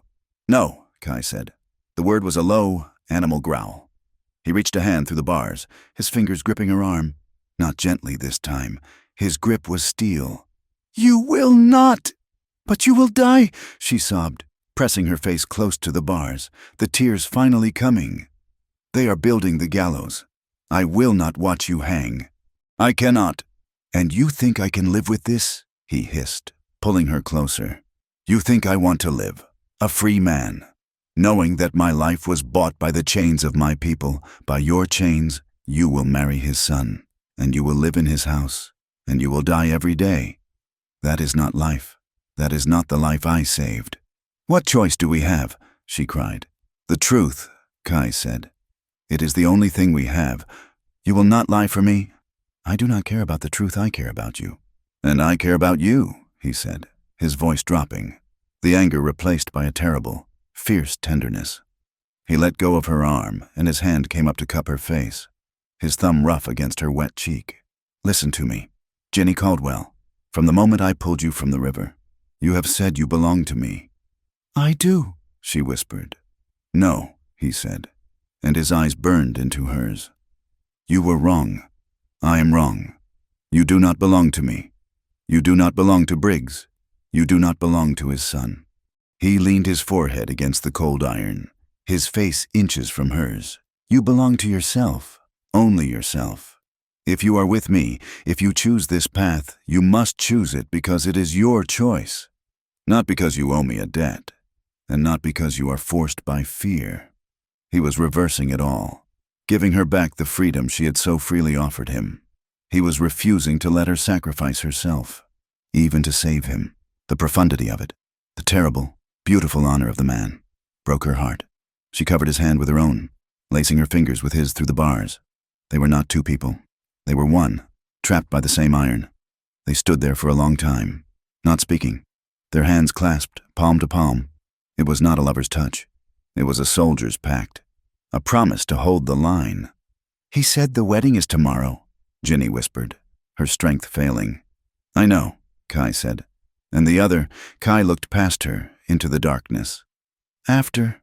"He wants you to watch. He wants to break you first, and then show you what you bought with your honor." The guard in the outer room cleared his throat. "Time's up, ma'am." Ginny did not pull her hand away. She held on, her grip desperate. "I will not let you die, Kai. And I will not let you lie, Ginny," he said, and he pulled his hand gently from hers, breaking the contact. The loss of his touch was a physical pain, cold and sharp. "Go," he said. "Get some rest. Tomorrow. You must be strong, stronger than you have ever been." She stumbled out of the land office, her mind clear for the first time. The choice was gone. He had taken it from her. He would rather hang with the truth than live with a lie. And she would have to find a way to live with it. As she walked back to the hotel, she saw the dark shape of the new construction in the center of the town square. In the moonlight, she could see the raw, fresh-cut lumber of the gallows, a stark and lonely shadow waiting for the dawn. The bells of the small wooden church in Silver Creek began to ring at 10 o'clock in the morning. It was a crisp, clear sound, pealing out over the muddy streets, the false-fronted stores, and the rows of white canvas tents. To a stranger riding through the valley, the sound might have signified joy, a celebration of civilization taking root in the wild red earth. But to the people of Silver Creek, the bells tolled with a heavy, confusing irony. They rang for a wedding, but the town square was dressed for an execution. Inside the best suite of the Grand Hotel, Virginia Caldwell stood before a full-length mirror. The dress Caleb Briggs had procured for her was a masterpiece of silk and lace, brought all the way from San Francisco. It was white, pristine, and fitted her slender frame to perfection. It was the kind of dress she had dreamed of wearing as a little girl in Boston, imagining a day of sunlight and pure, unadulterated happiness. Now, looking at her reflection, she saw only a ghost. The silk felt heavy, like a shroud. The corset was laced so tight it made breathing a conscious effort, a physical reminder of the vice closing in around her life. Her face was pale, her eyes dark-rimmed from a sleepless night. She looked less like a bride and more like a sacrifice prepared for the altar. There was a knock at the door. It opened to reveal Elias Briggs. He was dressed in a charcoal morning suit, his hair pomaded to a shine, a white rose pinned to his lapel. He was a handsome man, in the way a statue is handsome, symmetrical, polished, and utterly cold. "You look magnificent, Virginia," he said. His voice was smooth, lacking any jagged edges of emotion. Ginny turned slowly. She looked at this man who was to be her husband, this stranger who was accepting her as part of a business transaction orchestrated by his father. "Do you know what you are doing?" "Elias?" she asked, her voice low. Elias checked his pocket watch, snapping the gold lid shut. "I am securing a future for both of us. My father says this union will stabilize the territory. It is a noble thing." "He is going to hang an innocent man," Ginny said. "And you are helping him?" Elias sighed, a sound of mild exasperation. "Please, Virginia, let us not be dramatic. The Indian is a savage, whether he hangs today or tomorrow. His fate was written the moment he was born. We are civilized people. We do what is necessary to maintain order. Now, come. The town is waiting." He offered his arm. It was stiff, unyielding. Ginny looked at it, then at the open window. She could hear the murmur of the crowd gathering below. She felt a wave of nausea, but she forced it down. She had to be strong. Kai had told her to be strong. She placed her hand on Elias's arm. It felt like touching a snake. "Lead on," she said. "Let us go to your father's show." Outside, the sun was blinding. The rains had passed, leaving the air scrubbed clean and sharp. The town of Silver Creek had turned out in force. Men in their Sunday best, women in bonnets, miners with slicked-back hair. They lined the boardwalks, watching the procession. But their eyes did not linger on the bride. They flickered constantly toward the center of the square. There, casting a long, dark shadow over the festive atmosphere, stood the gallows. It was built of raw pine, the sap still weeping from the wood. A heavy rope hung from the beam, the noose swaying gently in the breeze, and beneath it, standing on the rough platform with his hands bound behind his back, was Kai Nez. He did not look like a defeated man. He stood tall, his spine straight, his head high. They had taken his buckskin shirt, leaving him bare-chested to the morning chill, perhaps to humiliate him, perhaps to show the town the scar on his chest that marked him as a warrior. He did not look at the jeering crowd. He did not look at the soldiers who stood guard with bayonets fixed. His dark eyes were fixed on the church, as Ginny stepped out of the hotel. Her gaze locked with his across the 100 yards of dusty street. Time seemed to suspend. The noise of the crowd, the ringing bells, the heavy breathing of Elias beside her had all faded. She saw only him. She saw the strength in his jaw, the calm acceptance in his eyes. He was not afraid to die. He was only afraid that she would break. He gave her a nearly imperceptible nod. Courage. Ginny tore her eyes away, her heart shattering in her chest. She allowed Elias to pull her up the steps of the church. The heavy oak doors swung shut behind them, sealing out the sun, sealing out Kai, sealing her in a tomb of candlelight and incense. The church was packed. Caleb Briggs stood at the front, beaming like a proud patriarch. He nodded to the organist, who began to play a wheezing, joyful hymn that sounded grotesque in the heavy air, while the town focused on the spectacle. Other eyes were watching from the shadows.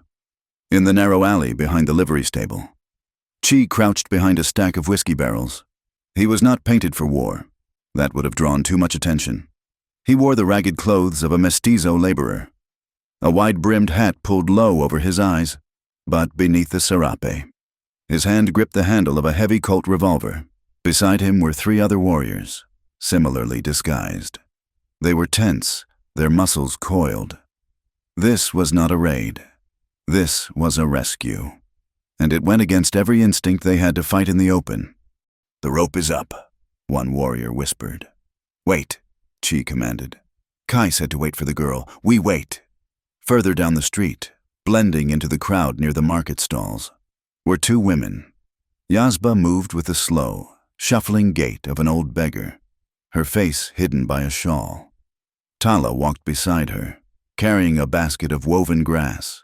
To the soldiers, they were just 2 more Indians who had drifted into town, harmless and invisible. But inside Tala's basket, beneath a layer of dried corn, lay 2 sticks of dynamite stolen from the mining supply shed the night before, and a pouch of black powder. They were not here to mourn. They were here to reclaim their own. Inside the church, the air was stifling. The Reverend Thomas, a nervous man with a receding chin who owed Caleb Briggs a significant sum of money, cleared his throat. He opened his Bible, his hands trembling slightly. "Dearly beloved," he began, his voice reedy and thin, "we are gathered here in the sight of God and these witnesses to join this man and this woman in holy matrimony." Ginny stood like a statue. She could feel Briggs's eyes boring into her back, a silent weight of threat. "Do it," his gaze said. "Say the words.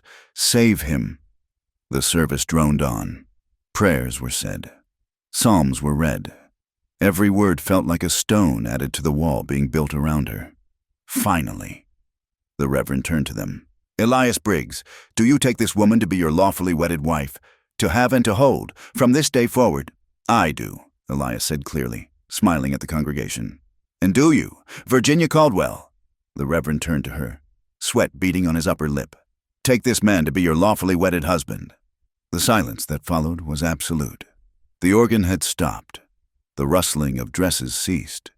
Every ear in the church strained to hear the submission of the wild girl. Ginny looked at Elias. She looked at Briggs, who gave her a small, encouraging nod.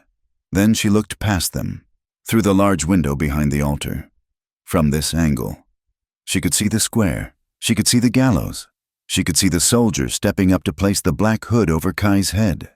The image pierced her like a lance. He was going to die. Even if she said yes, even if she submitted, Briggs would kill him. A man like Briggs did not leave loose ends. He would exile Kai and then have him shot in the desert. She saw the lie for what it was. The fear that had paralyzed her suddenly evaporated, replaced by a cold, crystalline rage. "No," she said. It was not a whisper. It was spoken with the clear, ringing projection of a minister's daughter. The Reverend blinked. "I beg your pardon." Ginny turned to face the congregation. She saw the shock on their faces. She saw Briggs's smile freeze and shatter. "No," she said again, louder this time. "I will not marry this man." She raised her hand, pointing a shaking finger at Caleb Briggs. "I will not marry into a house of murderers. The man who saved my life is standing on that gallows, and the man who killed my father is standing right there." A collective gasp sucked the air out of the room. "She is hysterical," Briggs shouted, stepping forward, his face flushing a dark, ugly red. "She is mad with grief, seize her." "I am not mad," Ginny cried, her voice rising above the growing clamor. "I heard him. I heard Caleb Briggs admit it. He hired the men to attack the coach. He wanted a war with the Navajo so he could steal their land for his railroad. He killed my father." "Lies!" Elias yelled, grabbing her arm. "You ungrateful little—" Ginny spun on him, ripping her arm free with a strength that surprised them both. "And you," she spat at Elias. "You knew. You are a coward who would stand on a pile of corpses just to look tall. I would rather die than carry your name." She turned back to the crowd, her eyes blazing. "Kai Nez is innocent. He pulled me from the river when your civilized men let me drown. He is the only honorable man in this entire town." Pandemonium erupted. Women screamed. Men shouted. The truth, spoken so plainly and with such conviction, struck a nerve. Doubts that had been simmering in the town about Briggs's land deals, about the convenient timing of the attack, suddenly boiled over. Briggs saw his control slipping. He saw the doubt in the eyes of the marshal, who was standing near the back. He had to stop this. Now. "Captain," Briggs roared. "She is delirious. She is a danger to herself. Get her out of here. Lock her up until the doctor can sedate her." Captain Murray hesitated, but two of Briggs' private hired guns, dressed in deputies' badges, did not. They rushed the altar. "Run, Ginny," a voice shouted from the back. It was not a man's voice. It was Yazba, who had slipped into the vestibule, but there was nowhere to run. The hired men grabbed Ginny. She fought, kicking and scratching, tearing her silk dress, knocking over the heavy candelabra.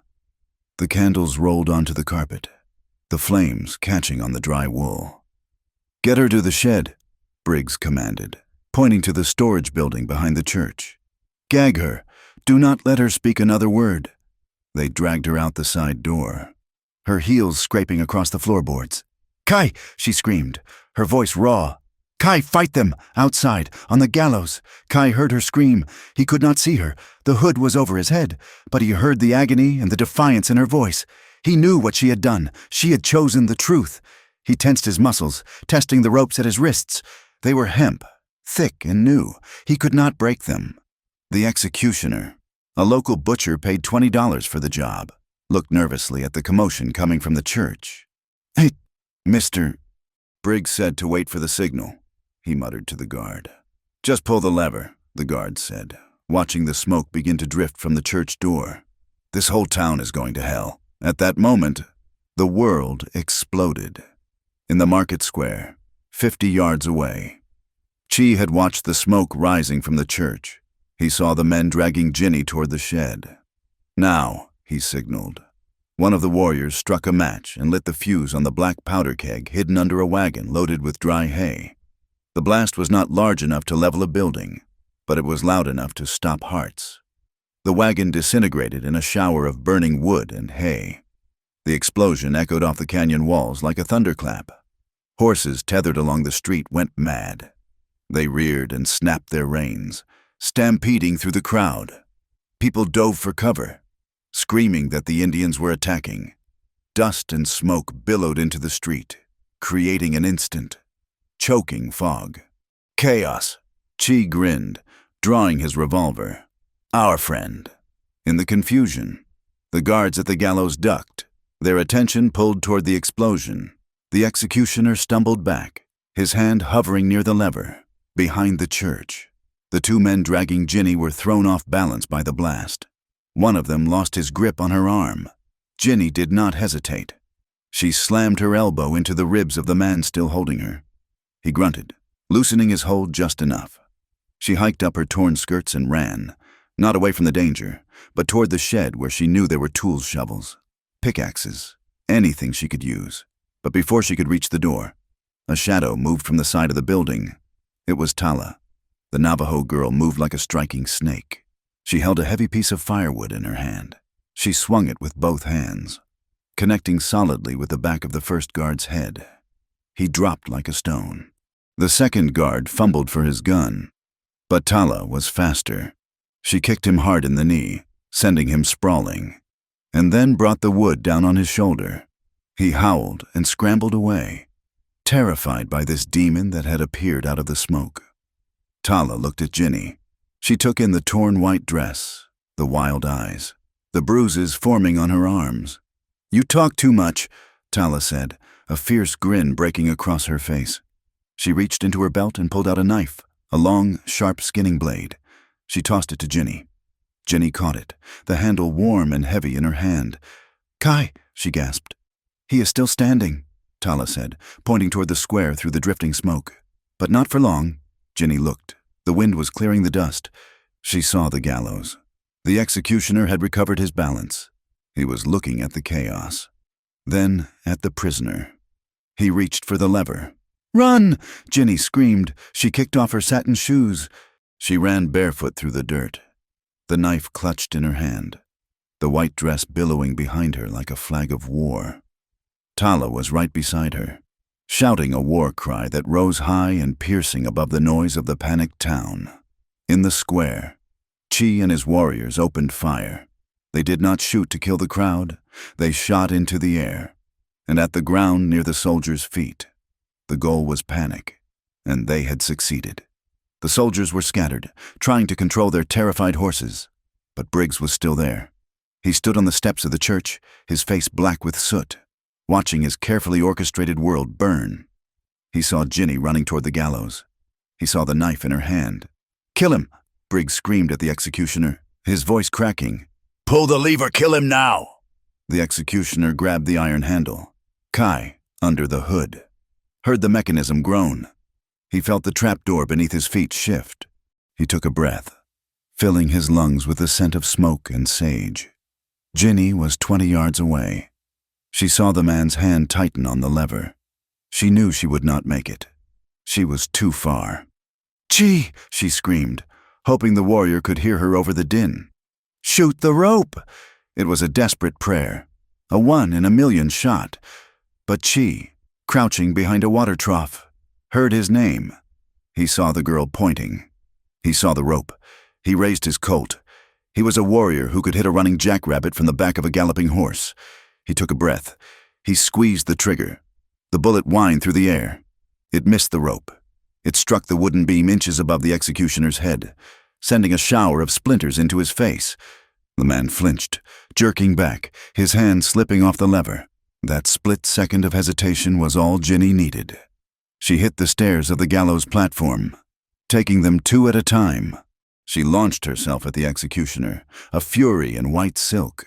She did not use the knife on him. She simply collided with him, driving her shoulder into his chest with all the momentum of her run. He toppled backward, falling off the high platform and landing in the dirt below. Ginny scrambled to her knees. She crawled to Kai. She reached up and ripped the black hood from his head. He blinked against the sudden light. He looked down at her. She was disheveled, bleeding, covered in dust, holding a knife that looked too big for her hand. She was the most beautiful thing he had ever seen. "You talk too much," he rasped, echoing Tala's words, a ghost of a smile touching his lips. "I am just getting started," Ginny sobbed. She reached around him and sawed frantically at the ropes binding his hands. The blade was sharp. The hemp gave way with a snap. Kai brought his hands forward, rubbing his wrists. He looked out at the square. The soldiers were regrouping. Briggs was shouting orders, pointing at the gallows. "There!" Briggs yelled. Shoot them both!" Kai grabbed the knife from Ginny's hand. He pulled her to her feet, shielding her body with his own. "Can you run?" he asked. "Try to stop me," she said. "Then jump," Kai commanded. He grabbed her hand and leaped from the back of the platform, hitting the ground rolling. They came up running, sprinting toward the alley where Chi and the horses were waiting. Behind them, the bullets began to fly, biting into the wood of the gallows where they had stood only seconds before. The wedding was over. The war had begun. The alley behind the livery stable was a vortex of chaos. Chi had 2 horses ready, their eyes white with terror from the explosion and the gunfire. "Get on!" Chi roared, handing the reins of one horse to Kai. Kai vaulted onto the mare's back, his bare chest slick with sweat despite the morning chill. He reached down and grabbed Ginny's arm, pulling her up behind him in one smooth, powerful motion. She was a tangle of torn silk and determination, her arms locking around his waist. "Tala!" Chi yelled. The Navajo girl had already mounted the second horse, her face alive with the thrill of the fight. "Where is Briggs?" Kai yelled over the din. "He ran." Chi pointed toward the east end of town. "Headed for the river with the soldiers." "He is going for the bridge," Kai said, his voice grim. He knew what it meant. The new bridge was Briggs's monument, the first link in his iron chain. It was also the only fast way across the San Juan River for 10 miles. "We cannot let him cross," Chi said. "He is not trying to cross," Kai replied. "He is trying to destroy it." He kicked his horse hard, launching them from the alley back into the pandemonium of the main street. The town was a scattered mess. The soldiers, caught between the explosion, the stampeding horses, and the sight of their prisoner escaping, had broken ranks. Some were trying to form a line, while others were simply running for cover. Caleb Briggs was in a full, panicked retreat. His face, moments before a mask of righteous fury, was now pale and contorted with fear. But fear made him dangerous. He had lost the town. He had lost the girl. He would not lose his bridge. "To the bridge!" he screamed at the remnants of Captain Murray's squad. "Retreat, form a defensive line at the river." He scrambled onto his own horse, which a private soldier held for him, and galloped down the street, his men following in a disorganized rout. He did not look back. Kai, Ginny, Chi, and Tala thundered after them. They were 4 riders against a dozen, but the momentum was theirs. They passed the town square, where the empty gallows stood like a monument to a failed execution. The townsfolk, who had been screaming in panic, now watched in stunned silence. They saw the savage killer, bare-chested, riding with the white-dressed victim clinging to him, not in terror, but in partnership. They saw the lies they had been fed unravel in real time.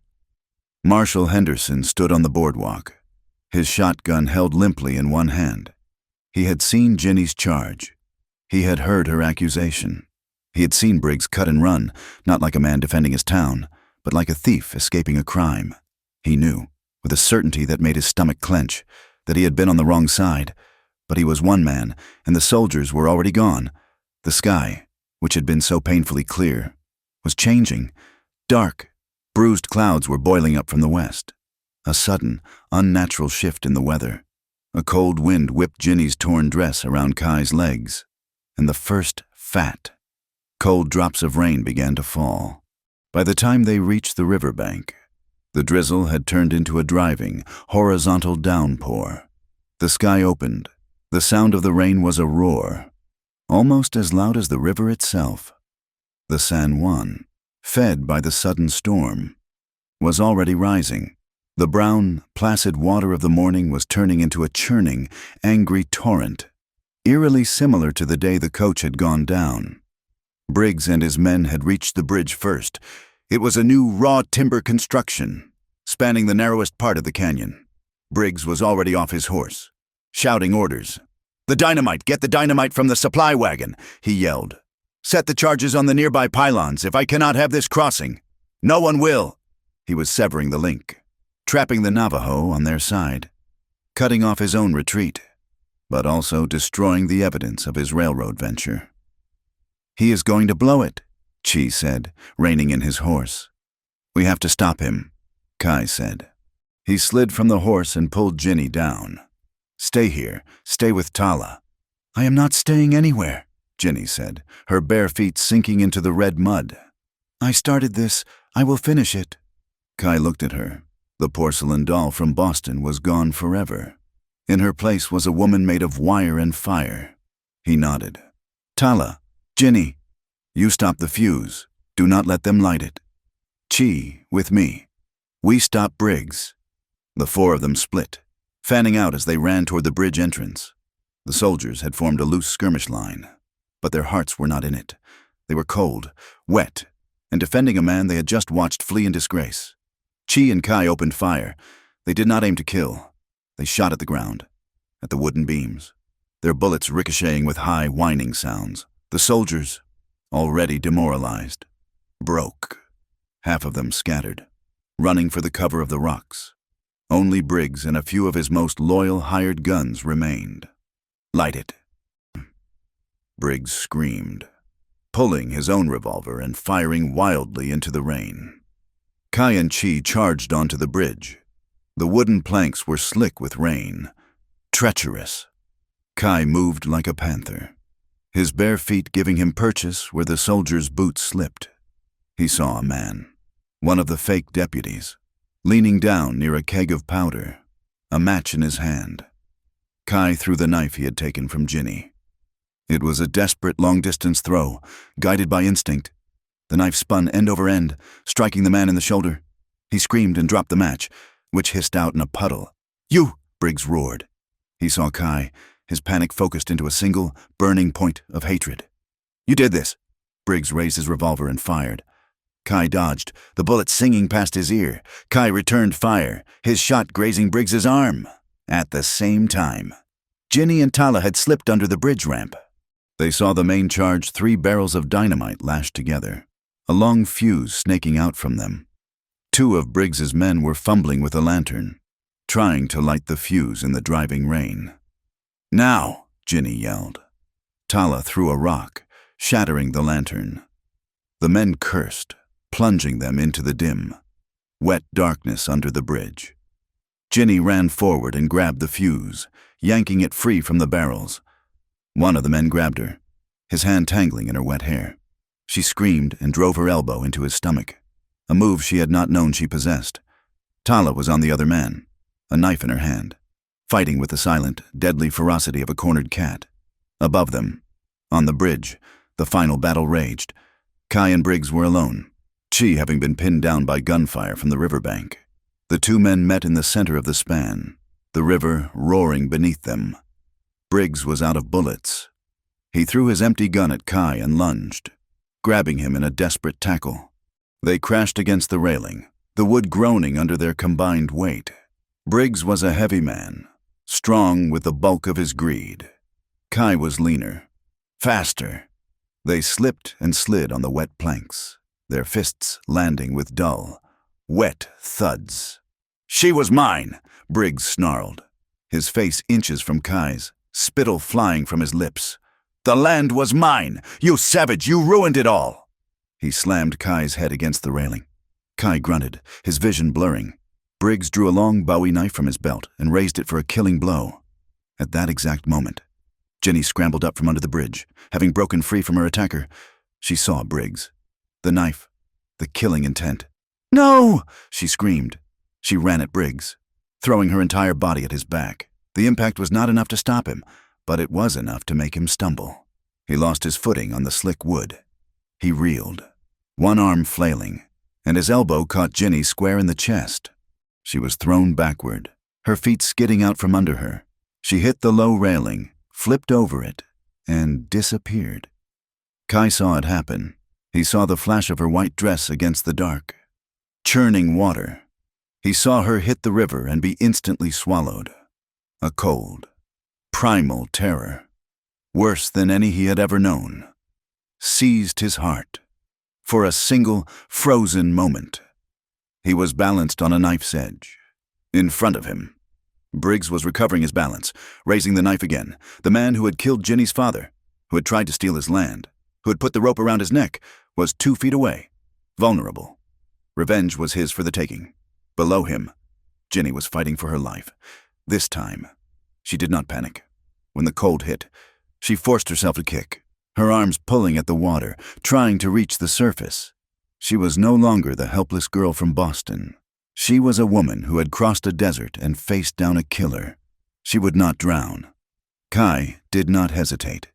He turned his back on Briggs. He turned his back on revenge. He put his hands on the railing and vaulted over it, diving into the raging river after her. Briggs, stunned by the move, stumbled to the railing. He looked down, laughing madly. "That is right, drown with her." He never saw Chi. Chi, his arm bleeding from a bullet graze, had climbed up the far bank. He saw Kai jump. He saw Briggs standing alone, silhouetted against the gray sky. He raised his rifle. He did not aim for Briggs. He aimed for the keg of powder Kai had missed, the one the deputy had dropped his match near. Chi fired. The bullet struck the metal hoop of the keg. The spark was all it took. The powder ignited with a deafening, concussive blast. It was not the main charge, but it was enough. The explosion ripped through the support beams, tearing the bridge in two. Briggs screamed as the planks beneath his feet gave way. The entire center section of the bridge collapsed, plunging into the river in a tangle of splintered wood and iron. Briggs fell with it, swallowed by the very water he had tried to tame. He was crushed between two of the massive pilings, his life extinguished in an instant, downstream. Kai broke the surface, gasping. He searched the churning water, his heart frozen. "Ginny?" He saw her, a flash of white, 20 yards away, being pulled toward a vortex of debris. He swam with a strength he did not know he possessed, his strokes desperate. He reached her just as she was being pulled under. He wrapped his arm around her waist, pulling her head above the water. She was coughing, sputtering, but she was alive. "I have you," he grunted, holding her against his chest. They were two small, insignificant things in a world of water and rage. The current was too strong. It was dragging them both under. "Kai!" a voice shouted from the bank. It was Tala. She and the other warriors had a rope. They threw it. The weighted end landed just feet from them. Kai grabbed it, his fingers locking around the hemp. He wrapped his other arm around Ginny, holding her so tightly he thought her ribs might break. "Hold on!" he yelled into her ear. They were dragged through the water, slammed against rocks, pulled through the mud, until finally they were on the bank, collapsing in a heap of torn silk and bare skin. Ginny lay on her back, coughing up water, her body shaking with a violent, bone-deep cold. Kai knelt over her, his own body trembling, his chest heaving. She opened her eyes. She looked up at him. She saw the fear in his face, the raw terror of a man who had just seen his entire world almost swept away. A small, choked laugh escaped her. It turned into a cough. Then another laugh. "Well," she whispered, her teeth chattering, "I knew you would say yes if I said, 'I belong to you' one more time." Kai stared at her. The rain was easing, the clouds beginning to break. He was shaking, not just from the cold, but from the adrenaline, from the sheer, agonizing relief. He reached out and brushed the wet, tangled hair from her face. He did not say yes. He did not say anything. He simply leaned down, in front of Tala, in front of Chi, in front of the world, and pressed his forehead to hers. He felt it then. The shift in the universe, the binding spell he had feared was real, but he had been the one to cast it, by choosing her over his revenge, by leaping into the water after her. He had made his choice. He was no longer just her protector. She was no longer just his burden. She was his, and he, Kai Nez, the man who had sworn to belong to no one, belonged to her. The rain stopped, as if a curtain had been lifted. The sun broke through the clouds, striking the roiling surface of the river, turning the muddy water to gold. Across the bank, the remaining soldiers stood in stunned confusion. Captain Murray looked at the ruined bridge. He looked at the body of Caleb Briggs, now visible, pinned in the wreckage. He looked at the Navajo warriors, who were not attacking, but simply holding their ground, and he looked at the white woman, alive, being held in the arms of the Indian she had defended. Marshal Henderson walked up beside him, his shotgun now pointed at the ground. "Captain," the marshal said, his voice heavy, "I think we have been fighting on the wrong side of this war." The railroad was stopped. Briggs was dead. The immediate threat was over. And in the mud, on the banks of the river that had tried to take them both, two people who should have been enemies clung to each other, breathing in the clean, rain-washed air of a world that had just been remade. The quiet that descended on the banks of the San Juan River was more profound than the roar of the storm that had just passed. It was a silence of stunned reassessment. Across the broken, churning water, Captain Murray and his remaining soldiers looked at the wreckage of the bridge, the pinned body of Caleb Briggs, and the small, defiant group on the far bank. Marshal Henderson was the first to move. He unbuckled his gun belt and let it fall to the mud. He unpinned his badge and dropped it into his pocket. Then, he took a white handkerchief from his coat and tied it to the end of a broken piece of lumber, holding it high. "Kainez," Henderson's voice boomed, cutting across the water. "This is over. We are standing down. We need to talk." Kai looked at Chi, whose rifle was still trained on the soldiers. Chi was bleeding from a graze on his forearm, but his eyes were hard. "They are liars," Chi spat. "They will talk, and then they will shoot." "No," Ginny said. She was shivering, her torn, wet dress clinging to her. Her bare feet blue with cold, but her voice was firm. "He is not lying, not this time." Kai looked at her, then back at Henderson. He gave a single, sharp nod. "We will talk," he called back. "But not here, in the town, where all can see." The return to Silver Creek was a slow procession. Kai wrapped Ginny in a heavy wool blanket from his horse's saddle roll. She rode with Tala, while Kai and Chi rode on either side, their rifles held across their laps. They did not ride as prisoners, nor as victors. They rode as equals. When they reached the main street, the town was a shambles. The burned hay wagon was still smoldering. The church door was a black, splintered hole. But the people who had hidden from the chaos now emerged, lining the boardwalks, their faces pale and questioning. They watched as Marshal Henderson, flanked by a subdued Captain Murray, met Kainez in the center of the square. They saw Ginny Caldwell, the minister's daughter, dismount and stand beside the Navajo warrior, not behind him. "This town has been fed a diet of lies," Marshal Henderson announced, his voice raw with anger.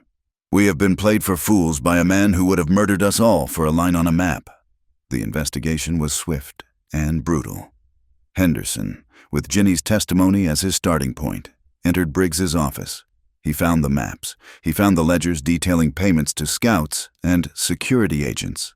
He found the letters to the railroad, promising a pacified and empty valley by the end of the year. He took statements from the soldiers, one by one. They admitted they had never seen a Navajo attack the coach. They had been ordered by Briggs to follow the tracks and to expect resistance. The merchant, Silas Croft, broke down under Henderson's questioning, admitting Briggs held the note in his store and had promised to forgive the debt in exchange for his false testimony. Silver Creek was split in two. The church folk, led by the Reverend Thomas, gathered in small, whispering groups, calling Ginny a Judas who had lain with a savage and betrayed her own kind. They saw her as ruined, a traitor to her race and her religion. Elias Briggs, seeing his inheritance and his reputation evaporate, packed a single bag and took the next stagecoach east, disappearing from the territory without so much as a word to the woman he was supposed to have married. But another side of the town, the miners, the small-time ranchers, the saloon girls, who had all felt the weight of Briggs's thumb, felt a grudging respect. They started to speak of Kainez not as a renegade, but as the man who had pulled the curtain back. The territorial government, rocked by the scandal, sent a dispatch within the week. Caleb Briggs was posthumously stripped of his commission. The railroad contracts were indefinitely suspended. An official inquiry was to begin in the High Canyon. The news was met not with celebration, but with a cautious, weary relief. They had been saved, but they knew it was only a reprieve. Yazba led Ginny and Kai to the edge of the river, not far from where they had first met. It was dawn, the water calm and golden. The old woman did not speak of war. She unwrapped a small leather pouch and took a pinch of sacred corn pollen. She scattered it on the water, her lips moving in a silent prayer of thanks, not to a distant god in the sky, but to the living spirit of the earth and the water. She looked at Ginny, her eyes no longer sharp with suspicion, but deep with a complex understanding. "You are the woman of two worlds," Yazba said, her English simple but profound. "You fell into the water, and the river gave you back to us, twice. This is your home now, if you are strong enough to hold it." Ginny felt the truth of the words settle into her bones. She was of two worlds, and she was strong enough. But Kai was not at peace. He now had two homes, and he felt torn between them. He sat in his hogan, watching Ginny. She had adopted the Navajo dress not as a costume, but as a practical matter. She was learning to weave with Tala, her hands growing deft. But he saw her, sometimes, late at night, looking at the small, leather-bound Bible she had salvaged from her father's ruined trunk. He was terrified. He was a man of the earth, of the spirits that lived in the rocks and the wind. He was afraid that this world would not be enough for her, that one day she would wake and miss the God of her father, the music of her people, the soft life she had been raised for. And he was afraid to go to her world. To live in Silver Creek would be to put a bridle on his own soul. He would be the Indian husband, a curiosity, a half-man in a world that would never accept him. Ginny, too, felt the split. She found her father's old crate of primers and slates, her original mission. She had come to teach, to bring the light to the heathens. Now, she laughed at the arrogance of it. They had more light than she had ever known, but the desire to teach had not died. It had merely changed. She saw the bright, quick minds of the Navajo children. She saw the fear and ignorance in the eyes of the white children in town. She was not a traitor. She was a translator. She was, perhaps, the only person in the entire territory who could stand in the middle and build a bridge, a real one, not made of wood and iron, but of words. She found Kai one evening, standing by the river, near the wreckage of the bridge. The water was low, chuckling over the stones. The air was cool.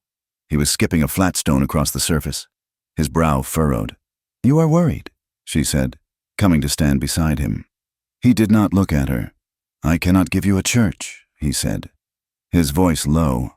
"I cannot give you a fine house with glass windows. This life is hard. It is wind and dust. You will be an outcast from your own people." "I was an outcast from my people the day I was born," Ginny said. "I was just too polite to notice. In Boston, I was a doll in a box. Here," she looked out at the vast, red landscape. "Here, I am a person." She stepped in front of him, forcing him to look at her. "The first day, Kai, the day you saved me. I told you I belonged to you." "I remember," he said, his voice rough. "I thought it was a debt," she said, her eyes clear and steady. "A life for a life. I thought I owed you my soul. I was wrong." He tensed, his heart lurching, bracing for the words that would cut him free. "It is not a debt," she continued, her voice soft, but as strong as steel. "It is a choice. I'm not a drowning girl anymore. I'm not a prisoner. I'm a free woman. And I'm saying it again. I belong to you. Not because you saved me, but because I chose you. Every day. I will choose you." Kai stared at her, the conflict that had torn him apart finally settling. He reached out and cupped her face, his rough hands gentle against her skin. "Then I am lost," he whispered. "Because if you belong to me, Ginny Caldwell, then I also belong to you. Not as a master owns a thing, not as land and property, but as two people who walk one path. My feet are your feet, your heart is my heart. That is the dying way." He leaned in and kissed her, a kiss that was not the desperate, rain-soaked collision in the stable, but something new. It was a promise, slow and deep and sure. "So," a new voice said, "if the path is one, where does it lead?" They broke apart, startled. Marshall Henderson was standing 10 feet away, a small smile on his face. With him was a man Ginny had never seen. He was young, perhaps 30, with kind eyes and the unmistakable black suit of a minister. "Ginny Caldwell?" the young man asked, stepping forward and offering his hand. "My name is Daniel, Reverend Daniel. The church in Boston sent me to Well, to replace Reverend Thomas, and to find out what in God's name happened out here." "What happened?" Ginny said, taking his hand. is that we all woke up. They sat on the riverbank for hours. Ginny and Kai, Henderson and Daniel, a council of 4, representing the 4 corners of their new, fragile world. The railroad will be back, Henderson said grimly. And the army. We have bought time, not peace. Then we must use that time, Ginny said. She looked at Daniel. Reverend, my father sent me here to build a school. I read his letters, Daniel said, his face sad. His intentions were guided by Mr. Briggs. My intentions are not, Ginny said. I want to build a school, not in the town, not in the canyon, but here, in the middle, on the edge of both. A place where Navajo children can learn to read and write English and where white children can learn to speak Navajo. Daniel stared at her, his imagination catching the spark. A place to teach medicine, both yours and theirs. A place to teach respect. And trade, Kai said, speaking for the first time. The men looked at him. My people do not want Bibles. We do not need primers. We need a fair price for our wool. We need bullets for our rifles. We need to trade as equals, not as beggars. He looked at Henderson. Briggs did not just build a bridge. He built a toll booth, built a trading post, one that is owned by the Dine and by the town. Let us trade wool for flour, silver for steel. A new future, drawn in the mud of the riverbank. Not a war, not a surrender, a partnership.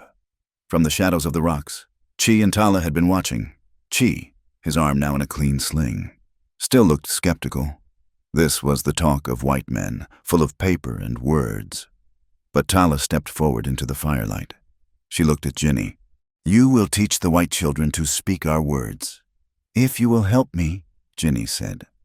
Tala nodded. Good. They speak badly, and I will teach the white women how to weave. Their blankets are thin, and they fall apart. Chi grunted, but a small smile touched his lips. He saw the logic. It was a new kind of fight, one waged with ledgers and looms instead of rifles and arrows. It was, perhaps, a fight they could win. The sound of laughter, sharp and clear in the high desert air, was the first sign of the change. It came from a low, sturdy adobe building that stood in the wide, flat valley between the high canyons and the town of Silver Creek. 2 years had passed since the day the bridge had broken. Since the day Caleb Briggs had been swallowed by the river he sought to conquer. The land itself seemed to breathe more easily. Inside the schoolhouse, Virginia Nez stood before a dozen children. She was no longer the pale, haunted woman in a torn silk dress.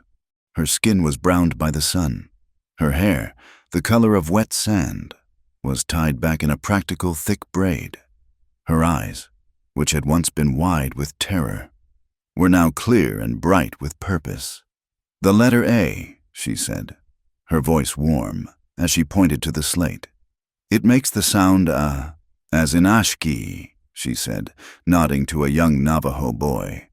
Or apple, she said, smiling at the daughter of a local rancher. The children sat together, a mix of pale skin and copper, of wool shirts and calico dresses. They were learning, and they were laughing. In the corner, Tala, her arms crossed, watched with a critical but proud gaze. She was Ginny's assistant, her translator, and her fiercest defender. Sometimes, Tala would correct Ginny's pronunciation of a Navajo word, and the 2 women would bicker like sisters, much to the delight of the children. This was the bridge they had built. Their own union, Ginny's and Kai's, had been sealed not once, but twice. A quiet acknowledgement of the 2 worlds they now straddled. The first had been a stark, simple ceremony in the new, rebuilt church in Silver Creek. Reverend Daniel, his face beaming, had read the service, his words stripped of fire and brimstone, focusing instead on partnership and respect. Marshal Henderson, his badge polished for the occasion, had stood as Kai's witness. The town had watched, some with approval, many with a lingering, tight-lipped disapproval, but they had watched. The second, and for them, the truest, wedding, had taken place deep in the canyon, under a full moon. Yazba, her hands frail but her voice strong, had led them. They stood in the center of the hogan, the air thick with the scent of cedar and sage. They drank sacred corn water from a single wooden cup, a ritual of shared life. The elders of the tribe had sung the blessing way. They had walked around the central fire, their hands clasped, binding their spirits to each other and to the sacred land itself. The major threats had receded. Briggs was gone. His hired guns had scattered, but the world beyond the valley was still a hungry place. Rumors would arrive with the mail wagon. Whispers of new senators in Washington, of new committees, of men who still looked at maps and saw only profit. The railroad, they all knew, would one day return. But Silver Creek was no longer a town of easy lies. The trading post at the base of the canyon was a testament to the new order. Chi, his arm healed and his old, bitter anger replaced by a gruff pragmatism, was in charge. He had found, to his own surprise, that he was a shrewd negotiator. He had a gift for bartering, for finding the exact, fair price for Navajo wool against sacks of flour or hammered silver against repeating rifles. He had become a man of ledgers as well as a man of the land, and the Navajo, for the first time, were trading as partners, not as victims, and in the hogan that Kai had built for his new family, not far from his grandmother's, there was new life. Ginny had given birth 1 year before, a son. He was a sturdy, beautiful child, with his father's night-black hair and his mother's determined chin. He had Kai's dark, watchful eyes, but they were shaped with a softness that was all Ginny. When Yazba had first held the child, she had rocked him in her arms and looked at his perfect, mixed features. "He is not of one world," she had whispered, not in sorrow, but in awe. "He is the living bridge." That night, the air was sharp and cool, smelling of the first frost and the endless, dry scent of sage.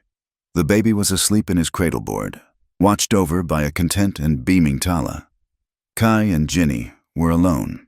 He led her by the hand, their fingers laced, up the familiar, winding path to the high cliff. It was the same spot where he had first watched her stagecoach crawl into the valley, a lifetime ago. They sat on the flat, warm stone, their legs dangling over the vast, dark expanse. Below them, the San Juan River, their antagonist, their witness, their baptismal font, whispered in the darkness. The moon was a sharp sliver, but the stars were a violent spray of diamonds, so bright they seemed close enough to touch. A breeze picked up, pulling at the loose strands of Ginny's hair. Kai reached out, not speaking, and pulled her closer, tucking her against his side, sheltering her from the wind with his own body. He did not kiss her. He simply rested his chin on the top of her head. They sat in a silence that was more full than any words, listening to the heartbeat of the desert. "I was thinking today," Ginny murmured, her voice a soft sound in the vastness. "In the school, I was thinking about that first day, at the river." A small, low sound came from Kai's chest. "You were loud," she laughed, a real free laugh that echoed into the canyon. "I was terrified, and I said something I did not understand." Kai turned his head, his cheek brushing her hair. "You said you belonged to me." "I did," she said. She pulled back just enough to look up at him, her face a pale oval in the starlight.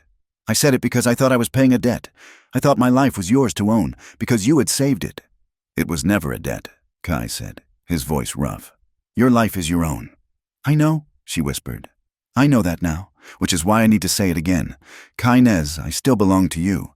He tensed, but she put a hand on his chest, feeling the steady, powerful rhythm of his heart.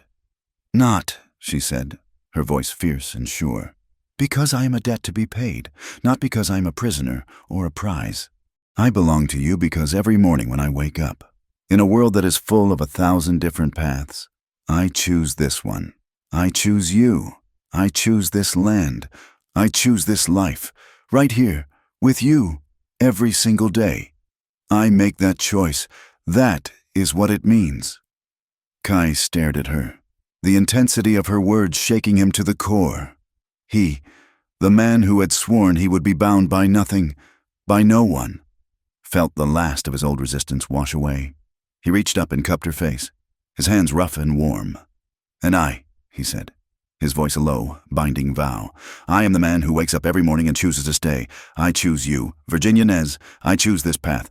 I choose to be right here by your side. On this land, you are my choice, every sunrise, until the mountains fall." He leaned in. The kiss was not the desperate, oxygen-starved collision in the rain-soaked stable. It was not the frantic, life-affirming kiss on the gallows platform.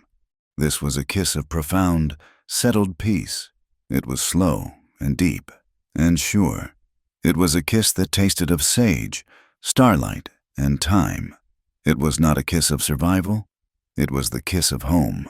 Below them, in the moonlight, the new bridge spanned the river. It was not the ambitious, arrogant structure Briggs had built. It was a simple, sturdy crossing, built of local timber and Navajo stonecraft, wide enough for a wagon, humble enough to respect the water it crossed. It was used by everyone, but the true bridge, the one that mattered, was invisible. It was the sound of children in the schoolhouse, struggling with two different languages, and succeeding. It was the sight of Chi and Marshall Henderson sharing a cup of coffee and arguing over the price of corn. It was the small, sleeping child in the hogan who carried the blood of both worlds in his veins. The West was still the West. It was still a wild, hard, and often unjust place. The greed of men in faraway cities had not vanished. The railroad would, one day, almost certainly come. The fight for this land, for this way of life, was not over. It would never truly be over. But in this one valley, protected by the high red walls, a single warrior and a woman who had refused to drown had proven something. They had proven that justice did not always come from a law book. Sometimes it came from the courage to speak the truth, even when your voice shakes. And they had proven that true love, the kind that lasts, does not erase the differences between two people. It builds a house big enough and strong enough to hold them both. Thank you so much for listening to my story. I would be truly honored if you would share your thoughts. Please, comment below and let me know where you are listening to this tale from. It would be wonderful to see how far these stories travel. Be sure to subscribe to my channel, Wild West Tales, like this video. And if you can, support us by hitting the hype button. It helps get this story heard by more folks, and that means the world to me.